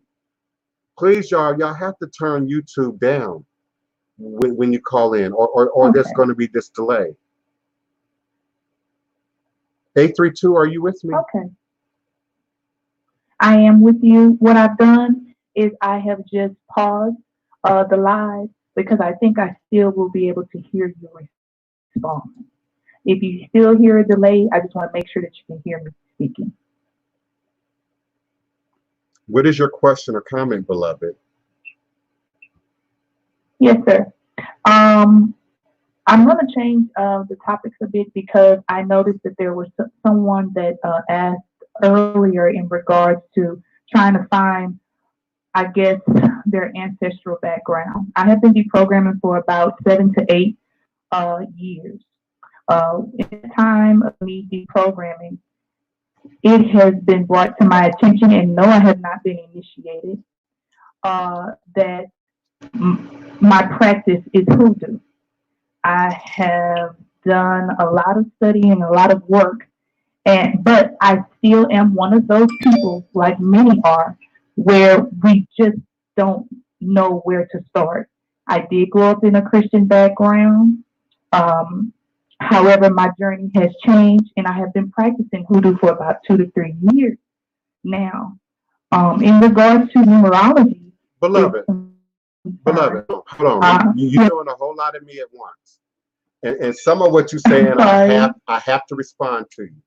You're not a Hoodoo practitioner. Okay.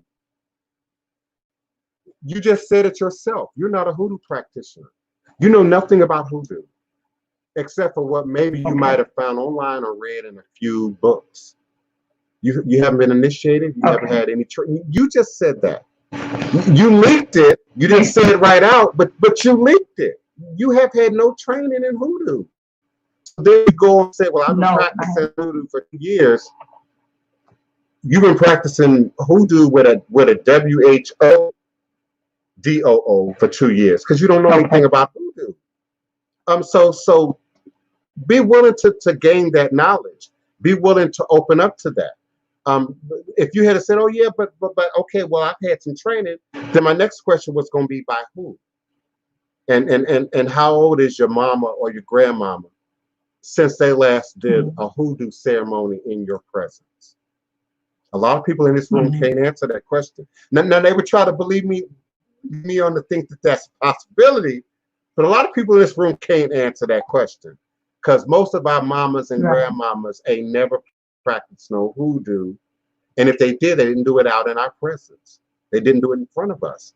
So it's hard for me, especially anyone who's 10 years younger than me, 20 years younger than me, say I'm practicing Hoodoo, and I'm just going to take that.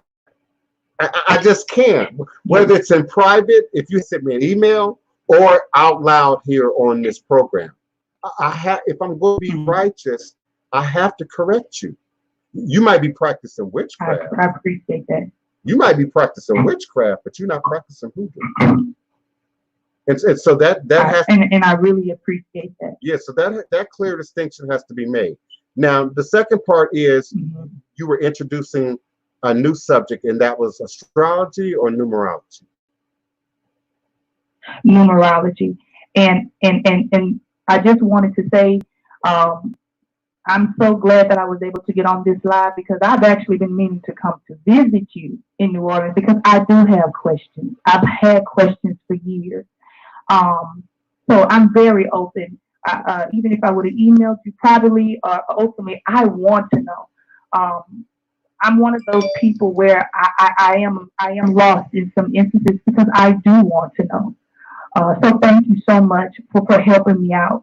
In regards to the numerology is concerned, I believe it was a year ago, when the last blood moon or eclipse happened. I did do some candle work and some magic, help me. I mean, I'm open. I don't mind being corrected. That's why I'm here. I like the fact that you corrected yourself. I like the fact that you corrected yourself. Go ahead, beloved. Yes, sir. And listen, I y'all.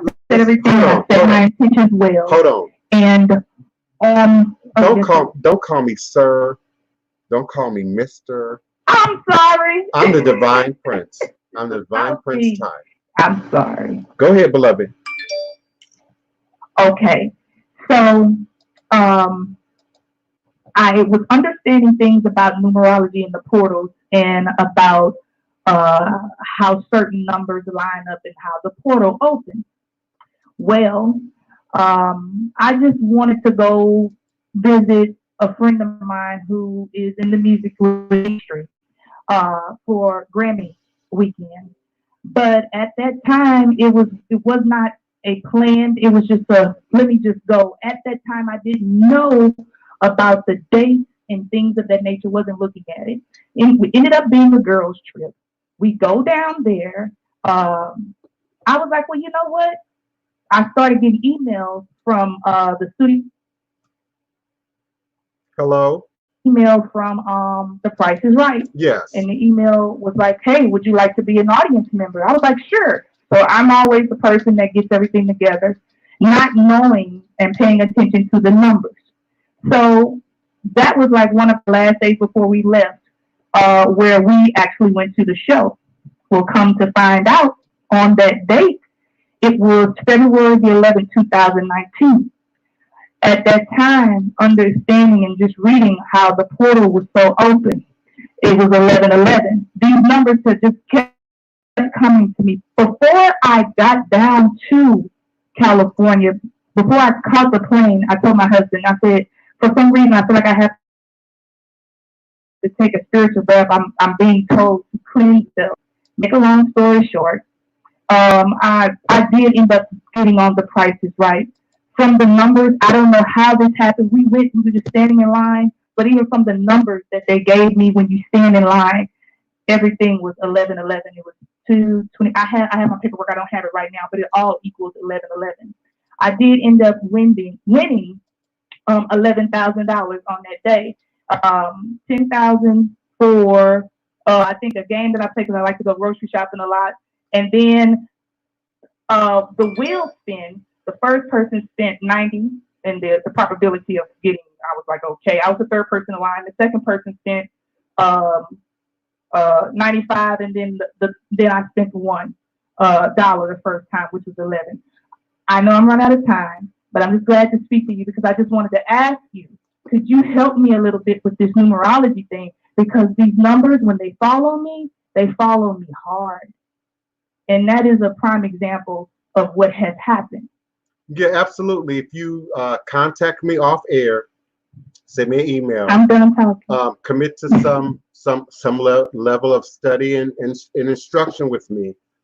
I'll teach you the divine math and divine numerology as I know it. Now, what you're describing, quite honestly, is synchronicity. Particularly if you aren't really clear about what numbers mean or what any particular sequence of numerical equations might mean for you, you are at the least experiencing strong synchronicity, and that's when, of course, things line up, things dots connect, which might not otherwise be there.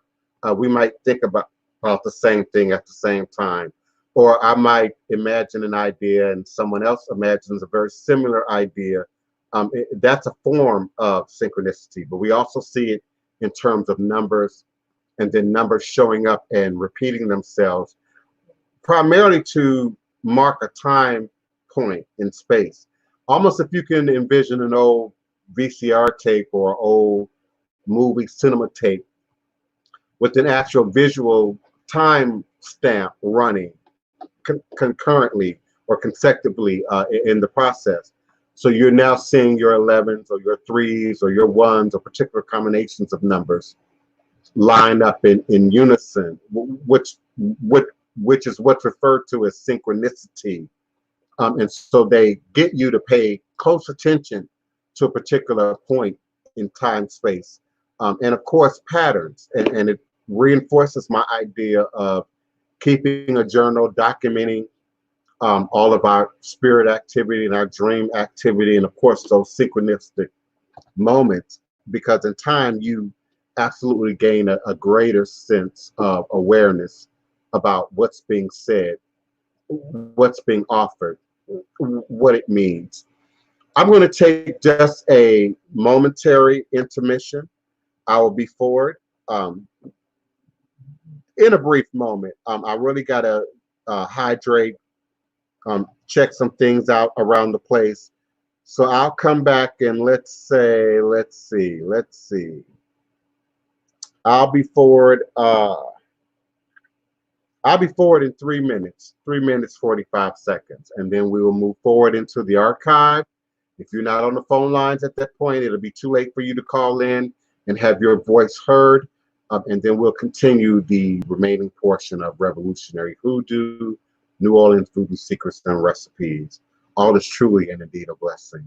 Ashe. Thank you so much.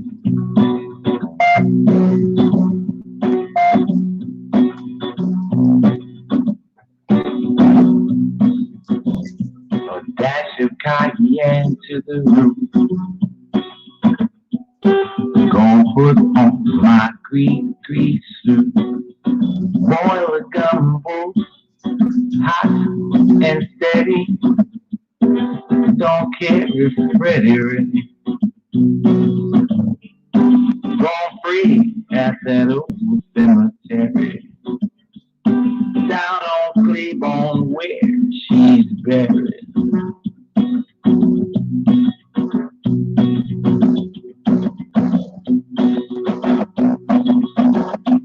Build a fire on a bayou. When the black cat scratched at you. Under a full moon that's blue. Chant some magic words could follow. A dash of cayenne to the roof. Gonna put on my grease suit.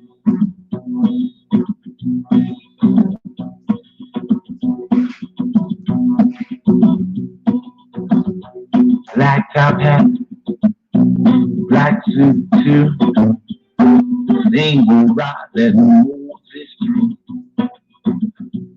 I'm gonna get them bones out the graveyard for you. Can't see my eyes like shades do. A dash of cayenne to the roof. Gonna put on my grease suit. Yeah.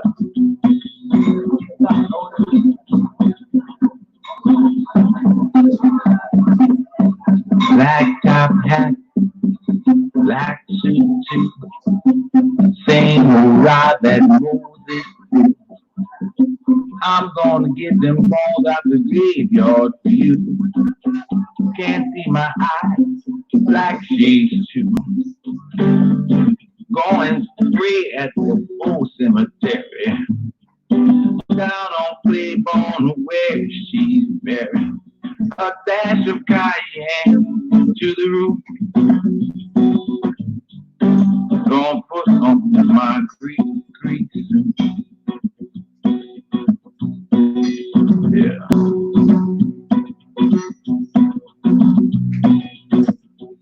Black top hat, black suit too. Same old ride that moves us through. I'm gonna get them bones out the graveyard for you.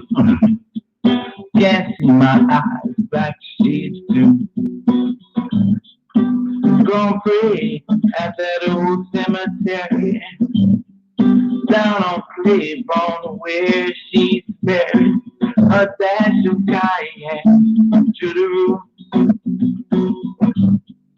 Gonna put on my grease suit.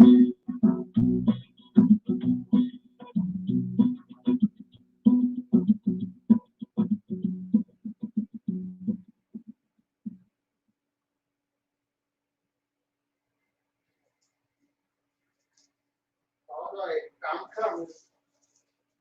All is a blessing. They can't hear me on Block Talk Radio because I hit Oh, yes, they can. I thought I hit mute before I went out, but I'm with you. All is a blessing. Thank you so much for your patience and for remaining present here with me at high noon, U.S. Central Standard Time for Revolutionary Hoodoo, New Orleans Voodoo Secrets and Recipes. And of course, it's not high noon any longer. It's actually 5 minutes to 2, U.S. Central Standard Time, 5 minutes to 2.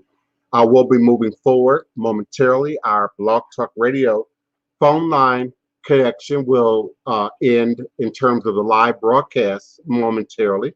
So if you're not on 845-277-9143, at this moment in time space, you probably will not be able to get in for the remainder of the show. And of course, those who remain with me, your mics are still unmuted. You are still available to comment at your leisure. Just unmute your mic and politely come on back in with your question, comment, or request if you are indeed already with me and on the phone lines.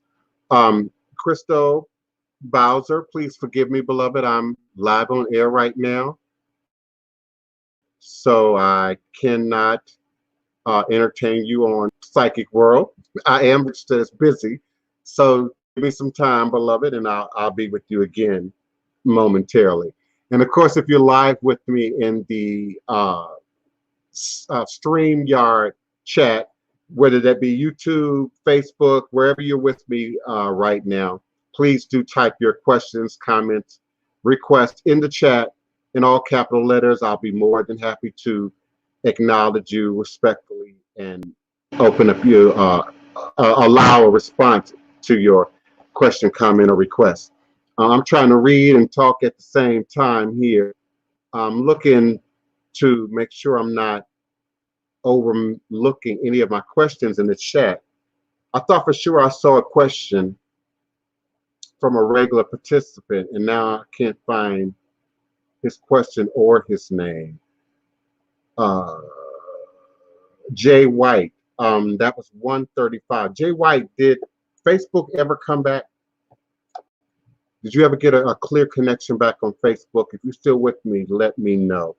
And let me know where in Facebook that happened, because I'm streaming on my Blog Talk Radio page and Facebook, but I'm also streaming on my House of the Divine Prince Facebook page in the Facebook.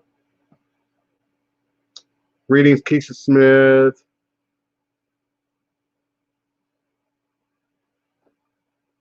Keisha Smith, we're talking about being on the same page as it relates to what? 90 seconds. Culture, spirituality, religion. What exactly are we being on the She was same? talking about the topic from yesterday.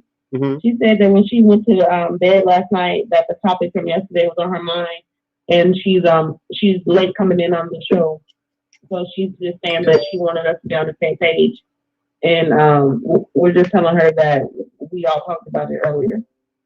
Okay, yeah, because if she meant, 60 seconds. being on the same page in terms of culture, religion, desire, what we all see collectively, whether we're looking at humanity or whether we're looking at Black people or white people, I think sort of the idea of a same page is an illusion. I don't think we're ever, quote unquote, on the same page.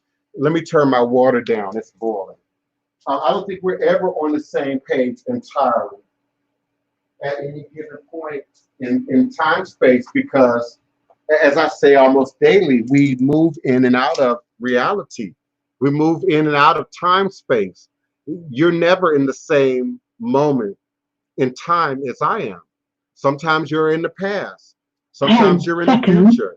So and that's why I incorporate quantum metaphysics as much as I can into the discussion, into this platform, because I think in terms of trying to make sense of what is both reality, political, national, Black, white, human, we're also navigating what is spiritual, what is moral, what is integrity, what is truth, and that is never one particular point and destination and time that we can all sort of get on board with, if you will, at any agreed upon time. I don't think this room, just the 20 people that are in this room right now, couldn't unify on what we're going to eat for lunch. You know, you might be vegan, you might be vegetarian, you might want Chinese, the other might want Italian. I don't think at any human level, that's the relative level. Earth is that plastic playground because everything can be reshaped, remade, remixed. It is only in that which is spiritual, which is absolute. Help me with your questions and your comments. Thank you, Keisha Smith, for your comments and your questions. I hope we're all on the same page right now, at least in terms of the conversation. And I welcome those who are still with me now as we move into the Blog Talk Radio archive for future dexterity, but also as we continue our live StreamYard, YouTube Live, Facebook broadcast. I certainly appreciate your questions, comments, and requests moving forward. Otherwise, I'm going to continue on with my day. Type your questions or comments in all capital letters unless you are still with me live on the phone line. And I've noticed that in the last couple of episodes, no one is using StreamYard and coming on camera. Are y'all not prepared? Are y'all not prettied up? I told you, you can't sit at home in your jogging suit and in your comfort clothes every day while this pandemic churns forward. You got to get up, you got to exercise, you got to move around, you got to get dressed. If you're used to putting on makeup, put on your makeup. If you're used to, you know, getting suited up, you know, get suited up, even if you're staying around the house. But you've got to maintain some sort of consistency. Get some sunlight on your face, go out into the yard, go out into the parking lot, go out into the natural area that might be convenient to where you might be. But I want to see your smiling faces. I want to see people check in here on the daily so that we know you're doing well, that we can see, you know, your pearly white, so that we can fully engage with one another in this sacred space that we create here at high noon U.S. Central Standard Time. Go ahead, Kiona. So I know, well, I shouldn't say I know because I don't know anything.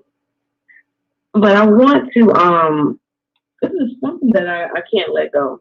And I keep thinking about it every day, and it's haunting me. And people say they've let it go, but I feel like I haven't. In 2016, something happened. And it happened by way of my thoughts. It was supposed to go well, and I had a very, very negative thought. And I blame myself that the event and nothing happened the way that it was supposed to. I blame myself for it, and I can't let it go. And I just really want to ask you, but I'm still thinking about it in this moment, to where that's all I do is think about it, to ask, was it my fault? Or was it something that honestly just happened? And I've been thinking about that, and the feeling is getting more and more. So that's the reason why I interrupted the show. I'm still not clear on was what your fault. You haven't said anything in that regard. The event not going the way it was supposed to go. That the profits were not made the way they were supposed to be made, even though the foundation that I set was followed a little bit and not all the way to the team. And so I was asking without going into full details, hoping that you can feel my energy and just ask it without me just having to just be completely naked. Yeah, that's not working. I need you to be specific. Okay. So I put together an event. And the event was $25,000. So I had an investor, put a little of my money with it, and okay, hold on. The event turned out to a lot of. Okay, before you go on, because you wanted me to connect. Now I'm connecting. You're not asking me to read you right now, are you? I'm asking for my question. Well, I mean, that will be in the context of reading, but I want to know. I guess I'm not following along because in a general sense, no one person, place, or thing affects why anything works or doesn't work. That's why it's equally as not healthy to think that you control everything, that things happen because of your good skills, your great knowledge, your great personality. If you were walking through life like that, we would call you narcissistic. So in the same vein, especially, I know you started to give me some context, but especially from how you earlier asked your question without wanting to give context, my answer would be the same. How vain is it or self-centered is it to think that any one point in time or history has everything to do with just you and you only? What about spirit? What about your ancestors? What about the spirit and the ancestors of the other people who might be involved in any particular endeavor, in any particular moment in time space? So that's why I pushed you earlier on to be specific about what it is that you're talking about. And then when you started going into, okay, well, I had this plan, and that's why I stopped you and said, okay, wait a minute, are you asking me to read you right now? Or are you talking about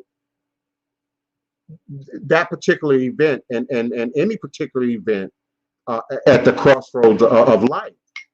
Even the voodoo practitioner, even the priest, even the witch does not single-handedly handle anything at any given time and space. And that's why we must be in line with ancestors, spirit, God, the forces of nature, the forces of power, or positive or negative, because they're then going to support you or leave your ass out to hang at any given point in time if you're not in a line.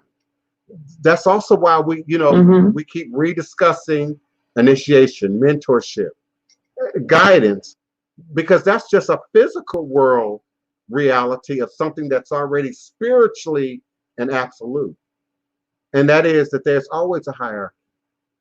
There's always a process. There's always a trickle down. There's always what is taught, instilled, and ingrained, and then that's carried forward in any given motion. Your upbringing, how you were taught, how you were raised, how you were educated, the effect that your brother, your sister had on you growing up. Are you the first child, the middle child, the last child?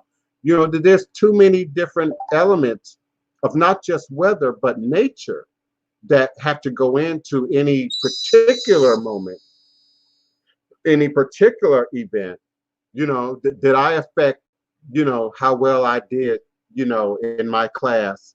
Are you valedictorian? Do you know your grade point average? Okay. And then beyond that, what influence did your teacher's personal opinion have on your development? What degree did your parental experience have on your development? It's just too many components to look at.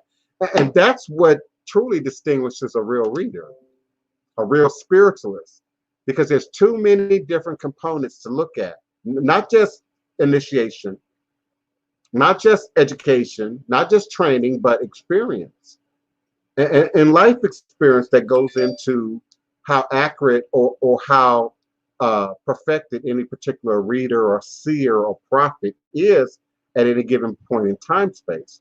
So yeah, I'm still not quite clear on your question, but I feel like I answered it in that, based on the nature. No, you hit the nail on the head and brought me back down to reality, because I was in La La Land for a second, it seems like, because I blame myself. I really did. I blame myself. And I took upon the burden, and I was torturing myself. And when I asked you the question, I went about it the roundabout way, but you hit the nail on the head. Thank you so much. Because it's like, how dare I think that it was just only me when it wasn't. And I'm torturing myself and carrying a burden that I can really just drop and move on with life. So thank you. Thank you. I'm here with you. Understand, y'all, I can hear y'all all over the house. I can hear y'all and for the most part see y'all wherever I am in the house. And I do have something on the stove. So that's why I keep going back and forth.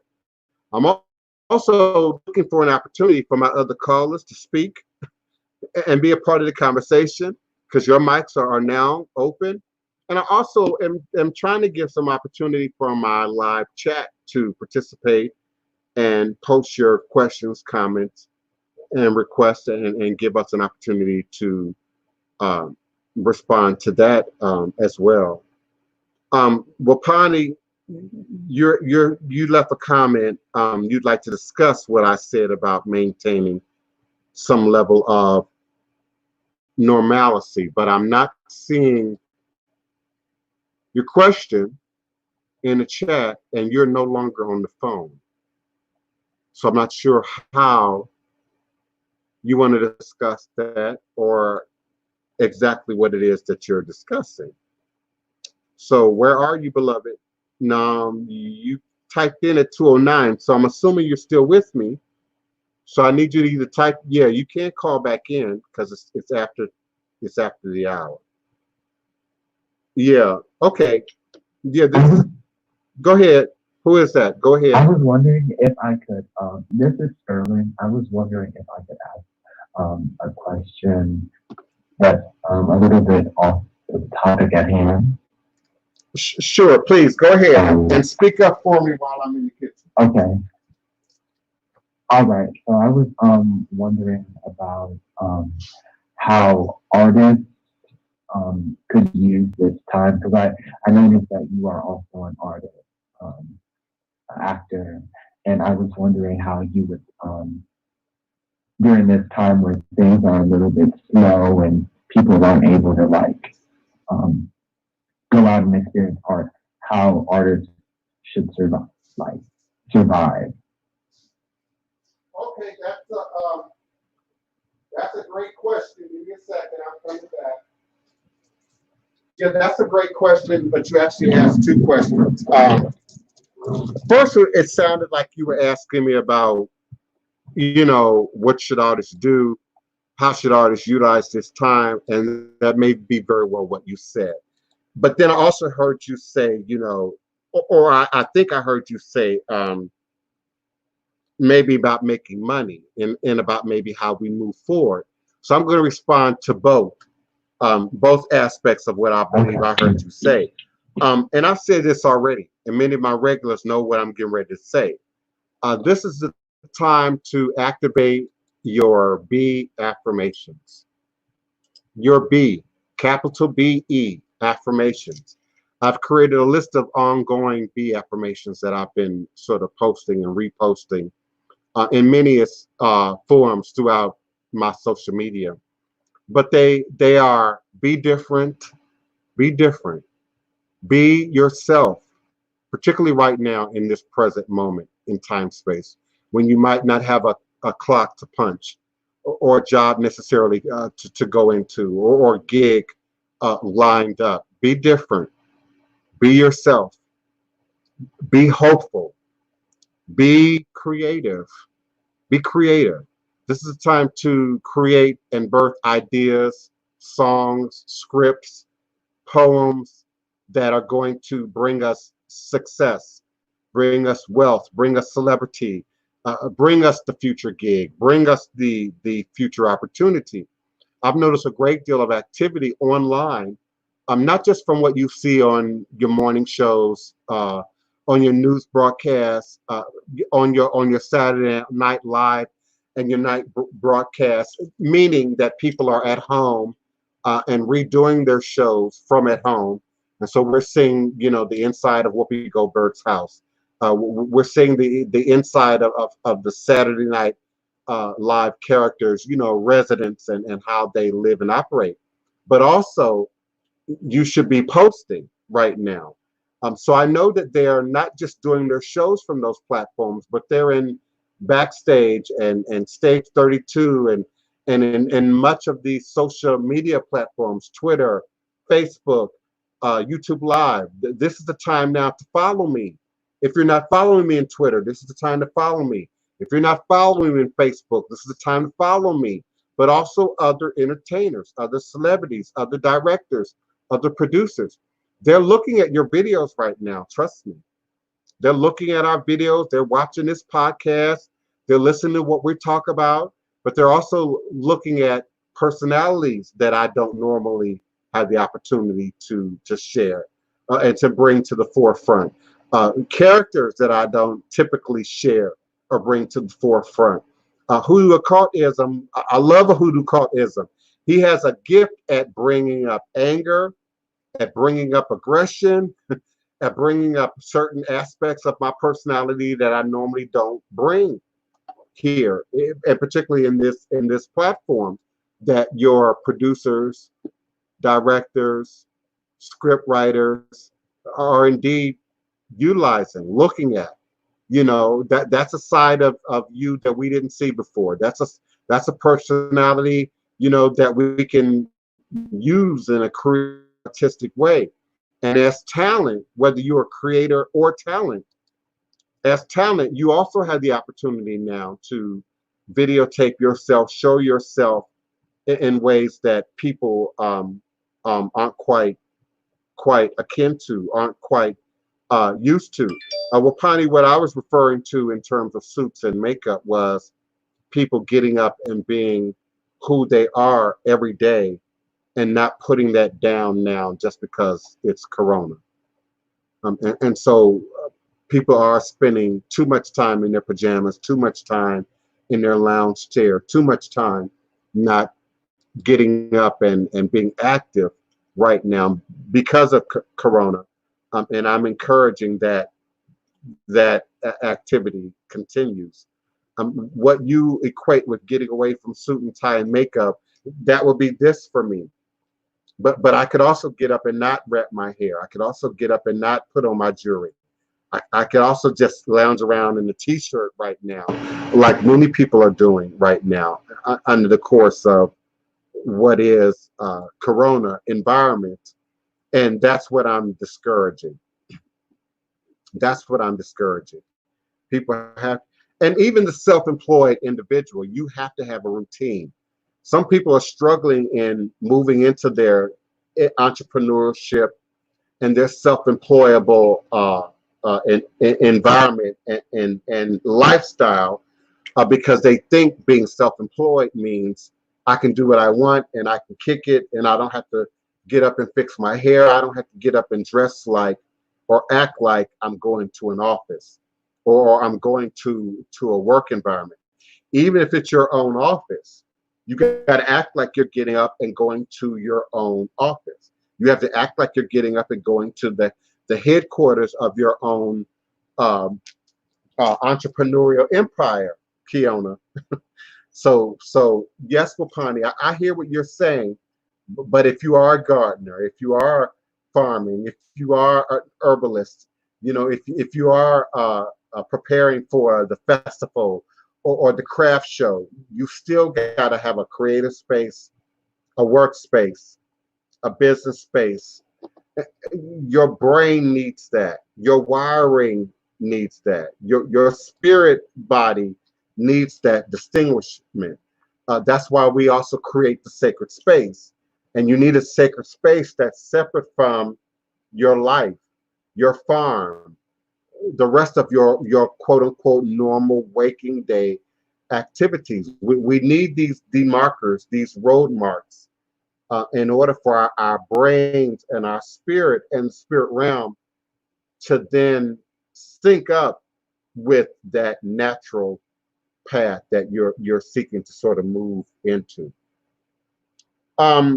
My mom asked, was Sandy the one who initiated me into voodoo? No, not at all. In fact, Sandy didn't know anything about voodoo. Remember, I ultimately ended up living with Sandy. Sandy didn't know anything about voodoo.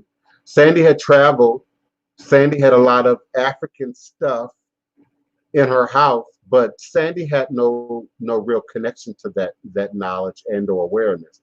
In fact, she showed fear a little bit later on in her walk over the stuff that she had in her house. And I think she was dabbling at that point in evangelical Christianity, had been consuming a great deal of TV ministries. And so she had developed a fear, I think, around some of what she had and what she possessed in her house. But no, she didn't know. If you want to know who introduced me to voodoo, it was Aunt Vicky. Aunt Vicky introduced me to voodoo. The Broomfields introduced me to voodoo. Sitting in Louise, Mississippi, and listening to some of the conversations that y'all had while y'all sipped, what do you call them? Your wine coolers, and played cards, or dominoes or whatever. That's where my introduction to voodoo came in. Say didn't initiate me or introduce me to voodoo.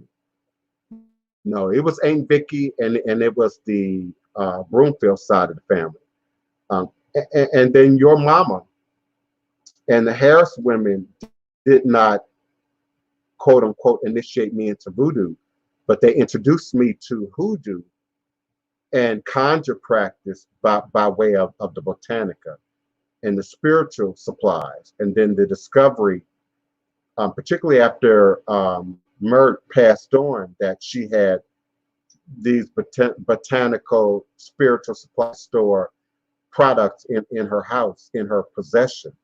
But it was the Broomfields proper, and Aunt Vicky in particular, who introduced a more formal introduction for me as it relates to voodoo. It would not have been Sandy.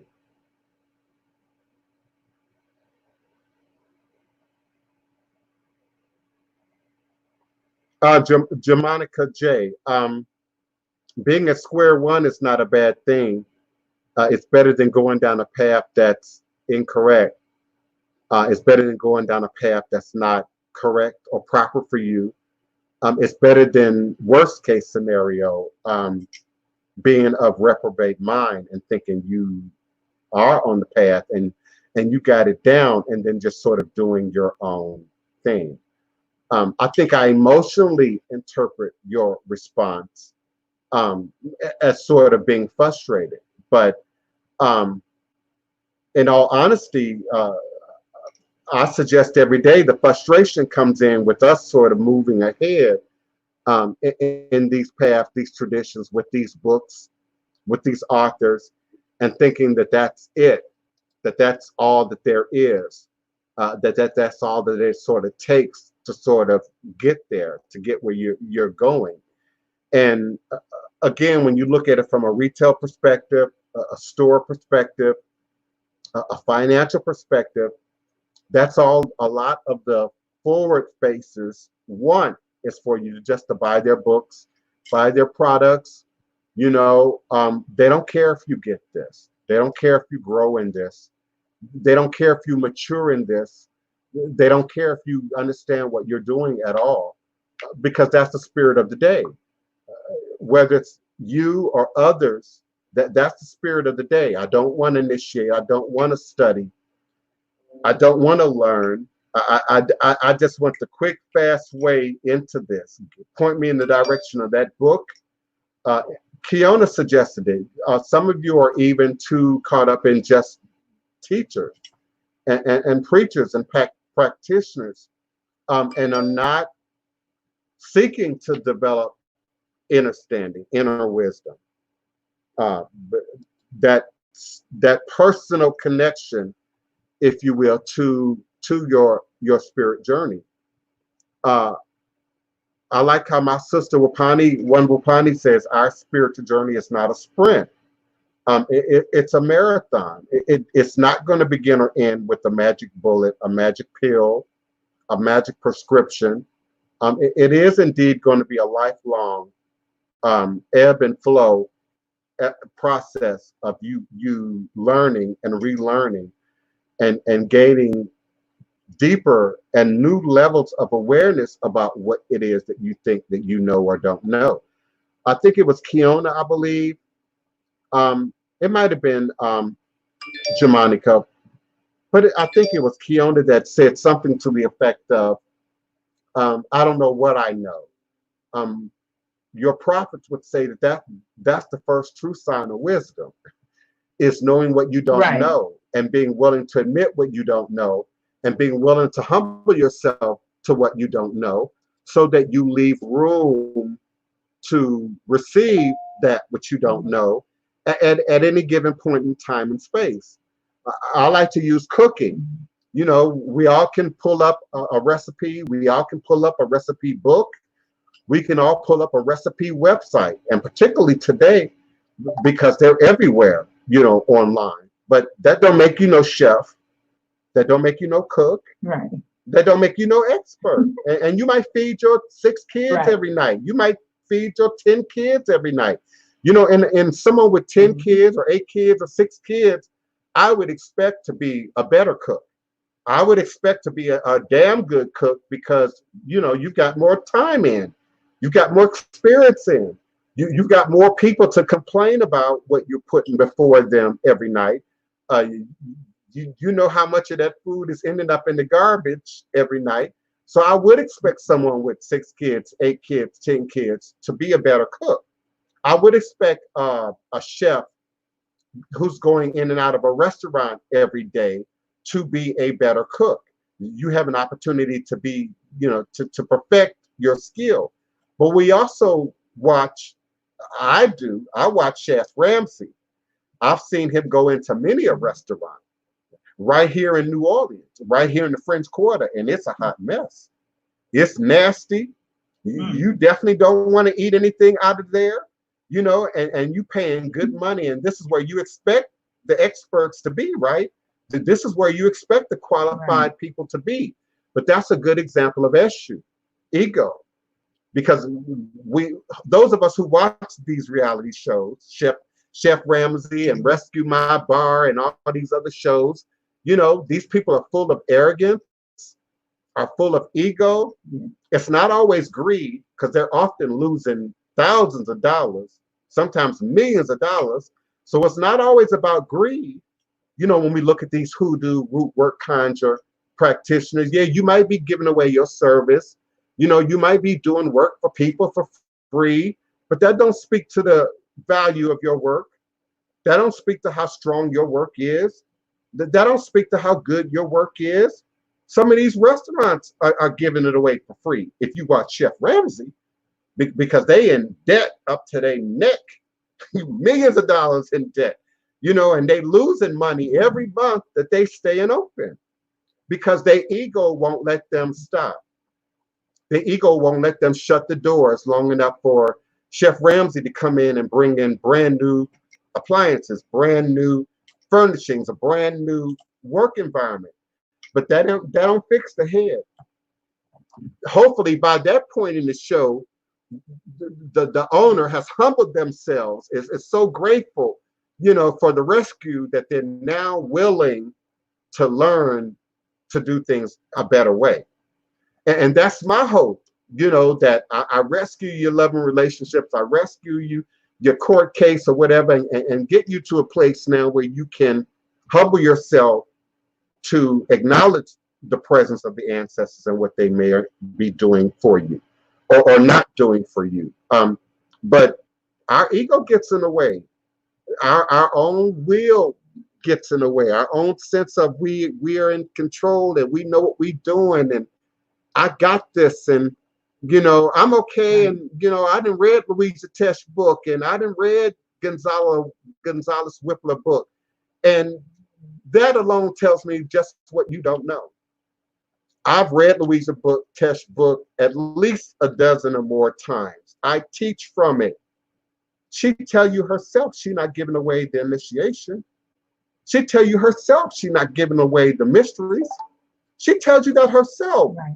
And so too does Gonzalez Whippler in that same book. while they share their experience. Louisa takes you to the West Bank, back to the East Bank again. She takes you into Algiers. She walks you into some shops, and she never once goes into any detail in her book about any initiation whatsoever. So the people who think that if I just read her book, I know all I need to know, you're fooling yourself. You're fooling yourself.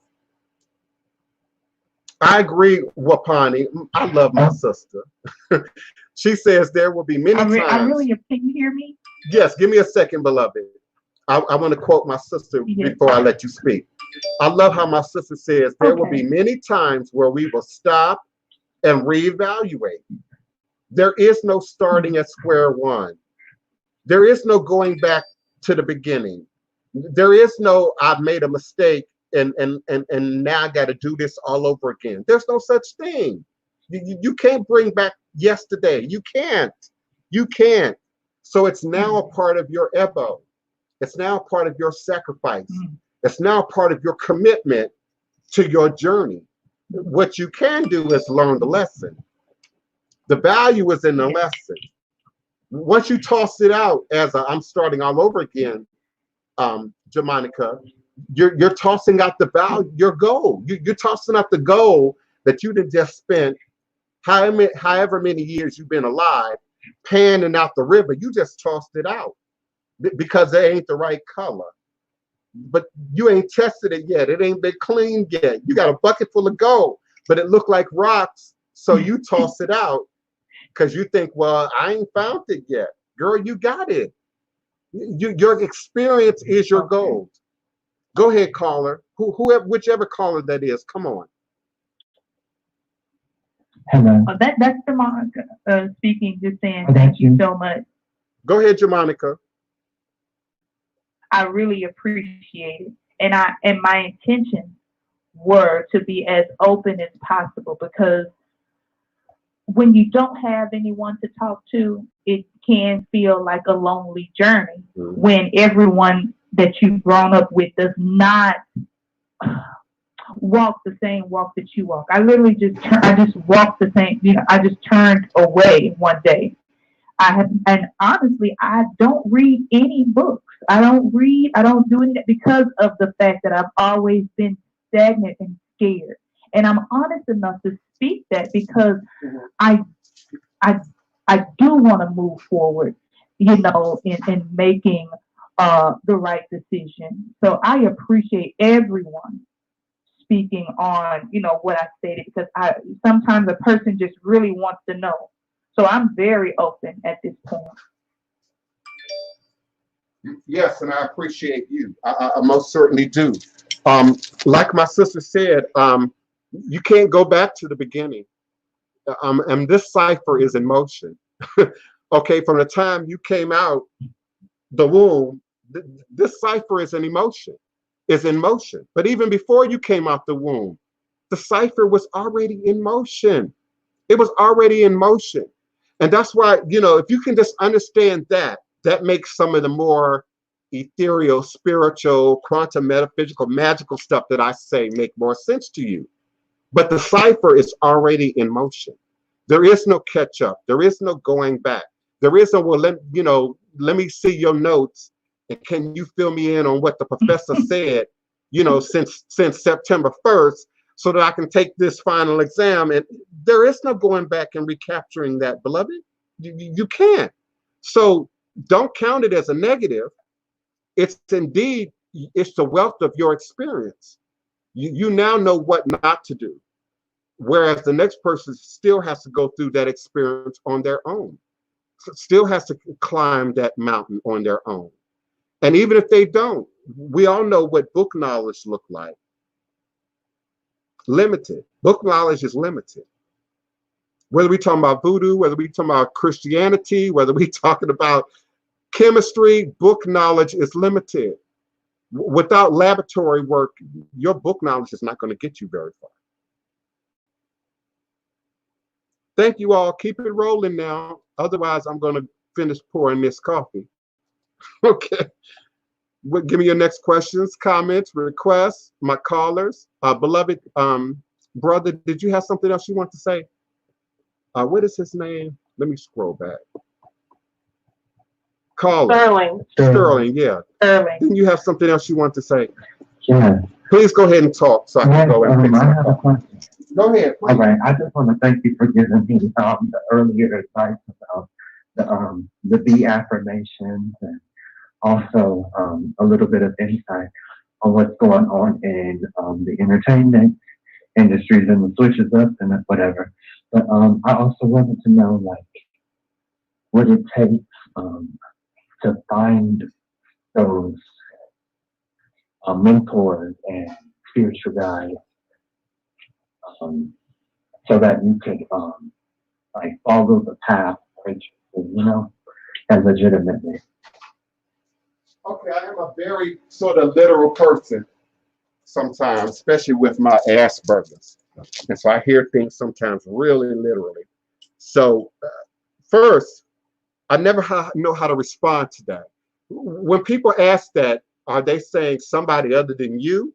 You know, like when you see in social media, you know, you post stuff and somebody always comes in with, yeah, my cousin had and it's better than, you know, or someone else had, and, you know, but theirs cost $100,000 more than what, you know. I always never know where to go with that. But find a mentor, whether it's me or the next person. Now, my flesh, my personal side says, what is it that people love me, listen to me, study my information, pay enough attention that, like Kiona mentions every day, she throws out a count. She reminds me every day, whether it's on air or off air, how many of you were here, how many of you were in the room, how many of you participate, watch, listen, but don't talk, don't type, don't ask questions. She reminds me of that every day, by the way. So, yes, support me off air, not just on air. Those of you who say, I want a mentor, I can't never find a mentor, I'm here for at least 3 hours every day for free. So when I hear that, I know you didn't intend that, but when I hear that, are you saying help me point you to somebody else? Or do you need me to repost my email? Well, to be honest, I should have just been upfront, and I wanted to know like your availability to be that mentor in my life. Because I know I just started watching your channel and following you yesterday. To be honest, I just came across and was watching some of your videos. But yeah, can I have your email? Yeah, it's in the chat, but I'm gonna say it out loud. It's Divine Prince at houseofthedivineprince.com.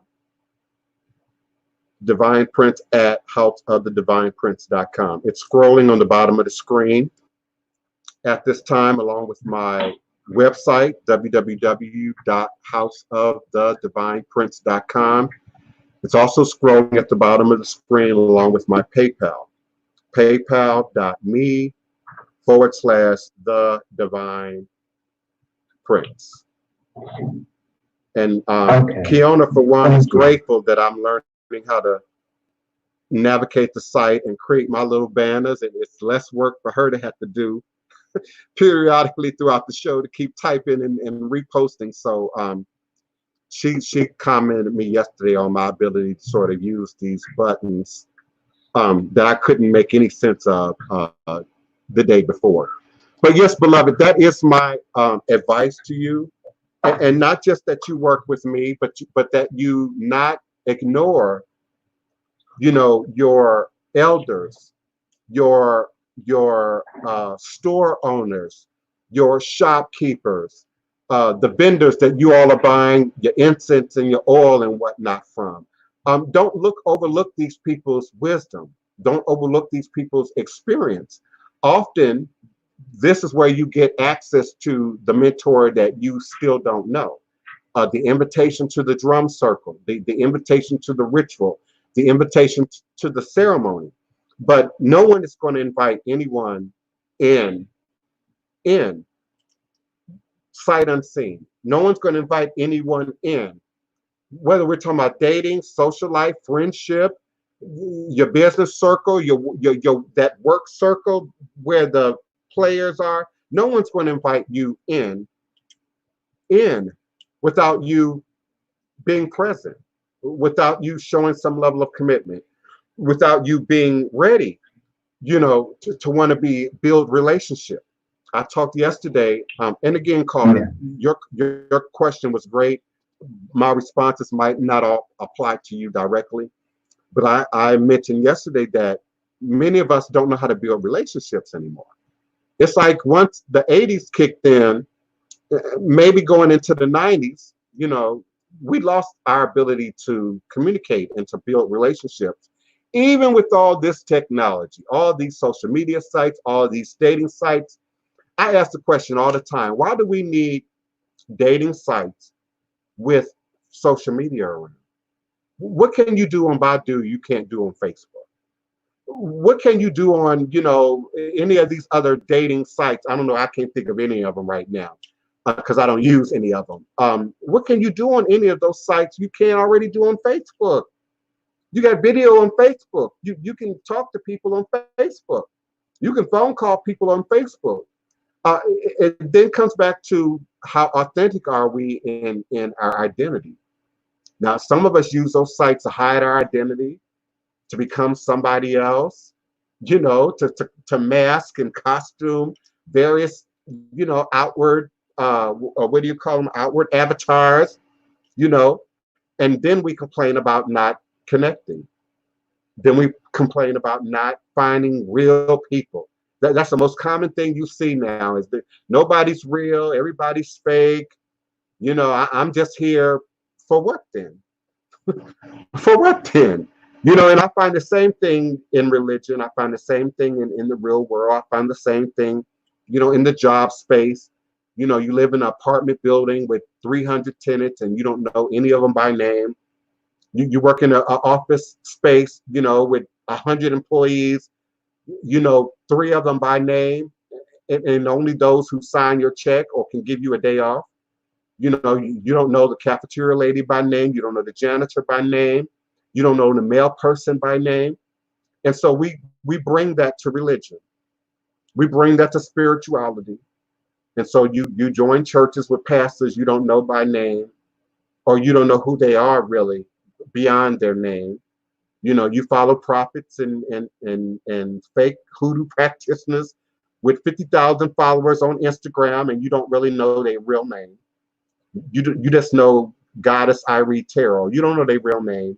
You don't know where they really live. You don't know anyone who's ever serviced them. You don't know what their neighbors think about them. And yeah, I'm being arrogant. Everything that I'm speaking to right now is completely wide open when it comes to me. You can Google map me right to my house. Right to my house. Some of you don't even got your real name online. But you can Google map right to my house. So we've got to get real with ourselves before we launch the attacks about who's not real out here. Remember, there's always that thumb pointing back. I mean, those 3 fingers pointing back. When you point that finger and that thumb outwardly, it's them 3 fingers that's still pointing back at your demonstration. Your demonstration. I don't know what happened to hoodoo occultism. He never did come back. So I hope brother wasn't in his feelings. I really like his contributions to the show. I never did see hoodoo occultism come back. But yeah, brother, at the end of the day, it's about demonstration. Don't tell me you a Muslim. Don't tell me you Christian. Don't tell me you Orisha. Don't tell me you hoodoo, you root work, you conjure. It's about your demonstration. Your demonstration to tell me who you are. It's okay to write it, type it, say it, pronounce it, speak it out, but your demonstration ultimately speaks your truth. Your demonstration ultimately stands the test of who and what you really are and who and what you say you really believe.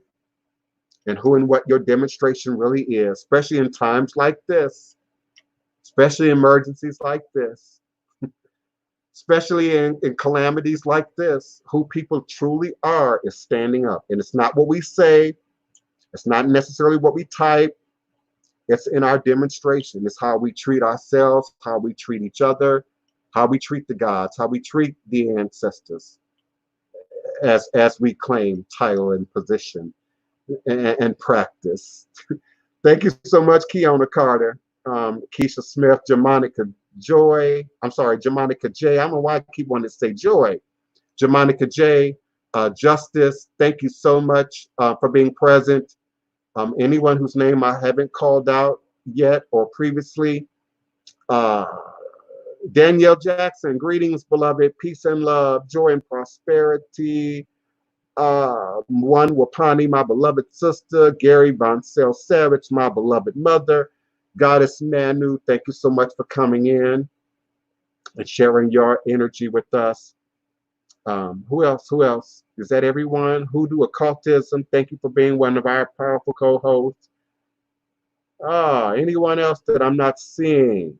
Oh, Yoel Adamas, thank you so much. You always come in and have powerful questions and information to share with us here in the platform. So we certainly appreciate you and your contributions. Asata Shakur, I don't know if that's Asata Shakur checking in from Cuba or if that's just somebody using her name.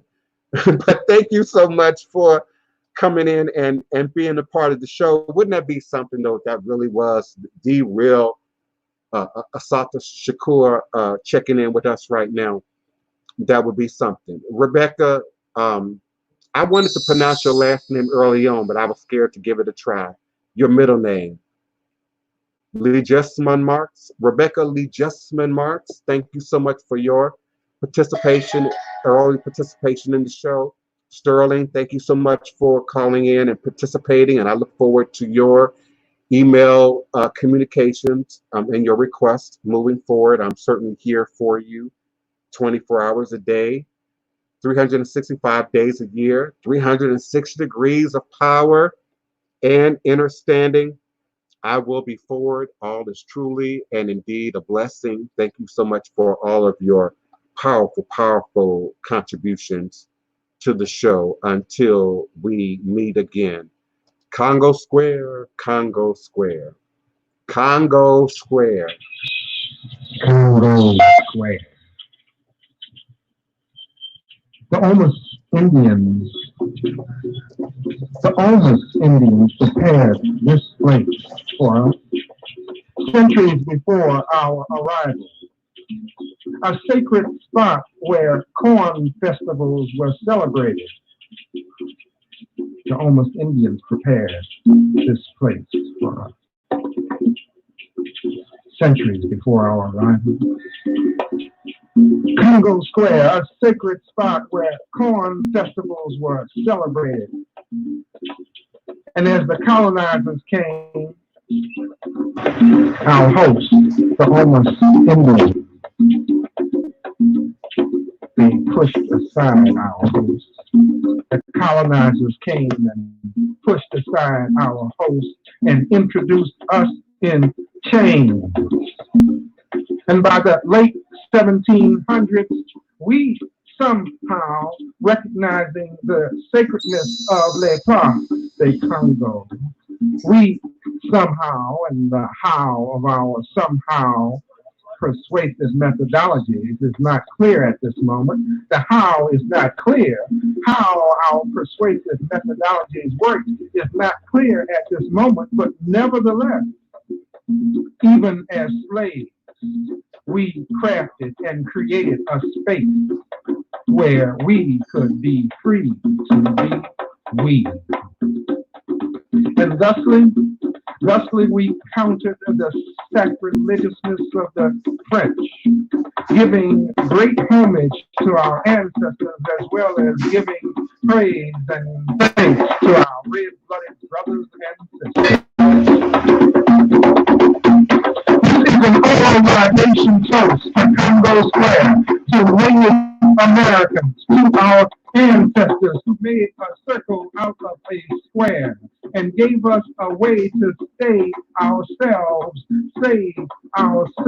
from the transformatory ugliness of America, which refuses to recognize the spirituality of life, which refuses to recognize the spirituality of life and celebrates death with crosses and crosses, double and triple crosses, the middle passage, the first cross, Christianity, the double cross, and capitalism, the ultimate triple coup de grace cross of our captivity. But the terror of crosses notwithstanding, we sang, we beat, we was and is Hail Congo Square. Congo Square. Our African gods have not been obliterated. They have merely retreated inside the beat of us. Inside the beat of us, our African gods have not been obliterated. They have merely retreated inside the beat of us until we are ready to release them into a world that we recreate. A world heralded by the beating of black heart drums. Heart beat,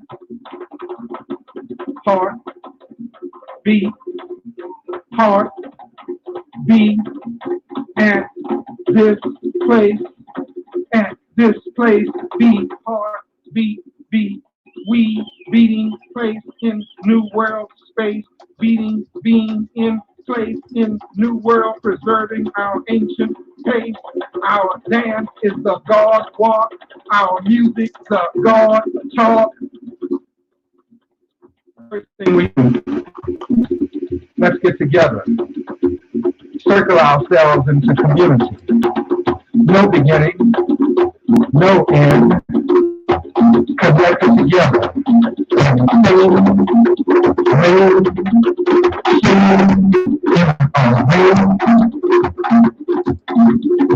Second, let's be original, aboriginal. Do what we were before we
no matter how much of us they prohibit,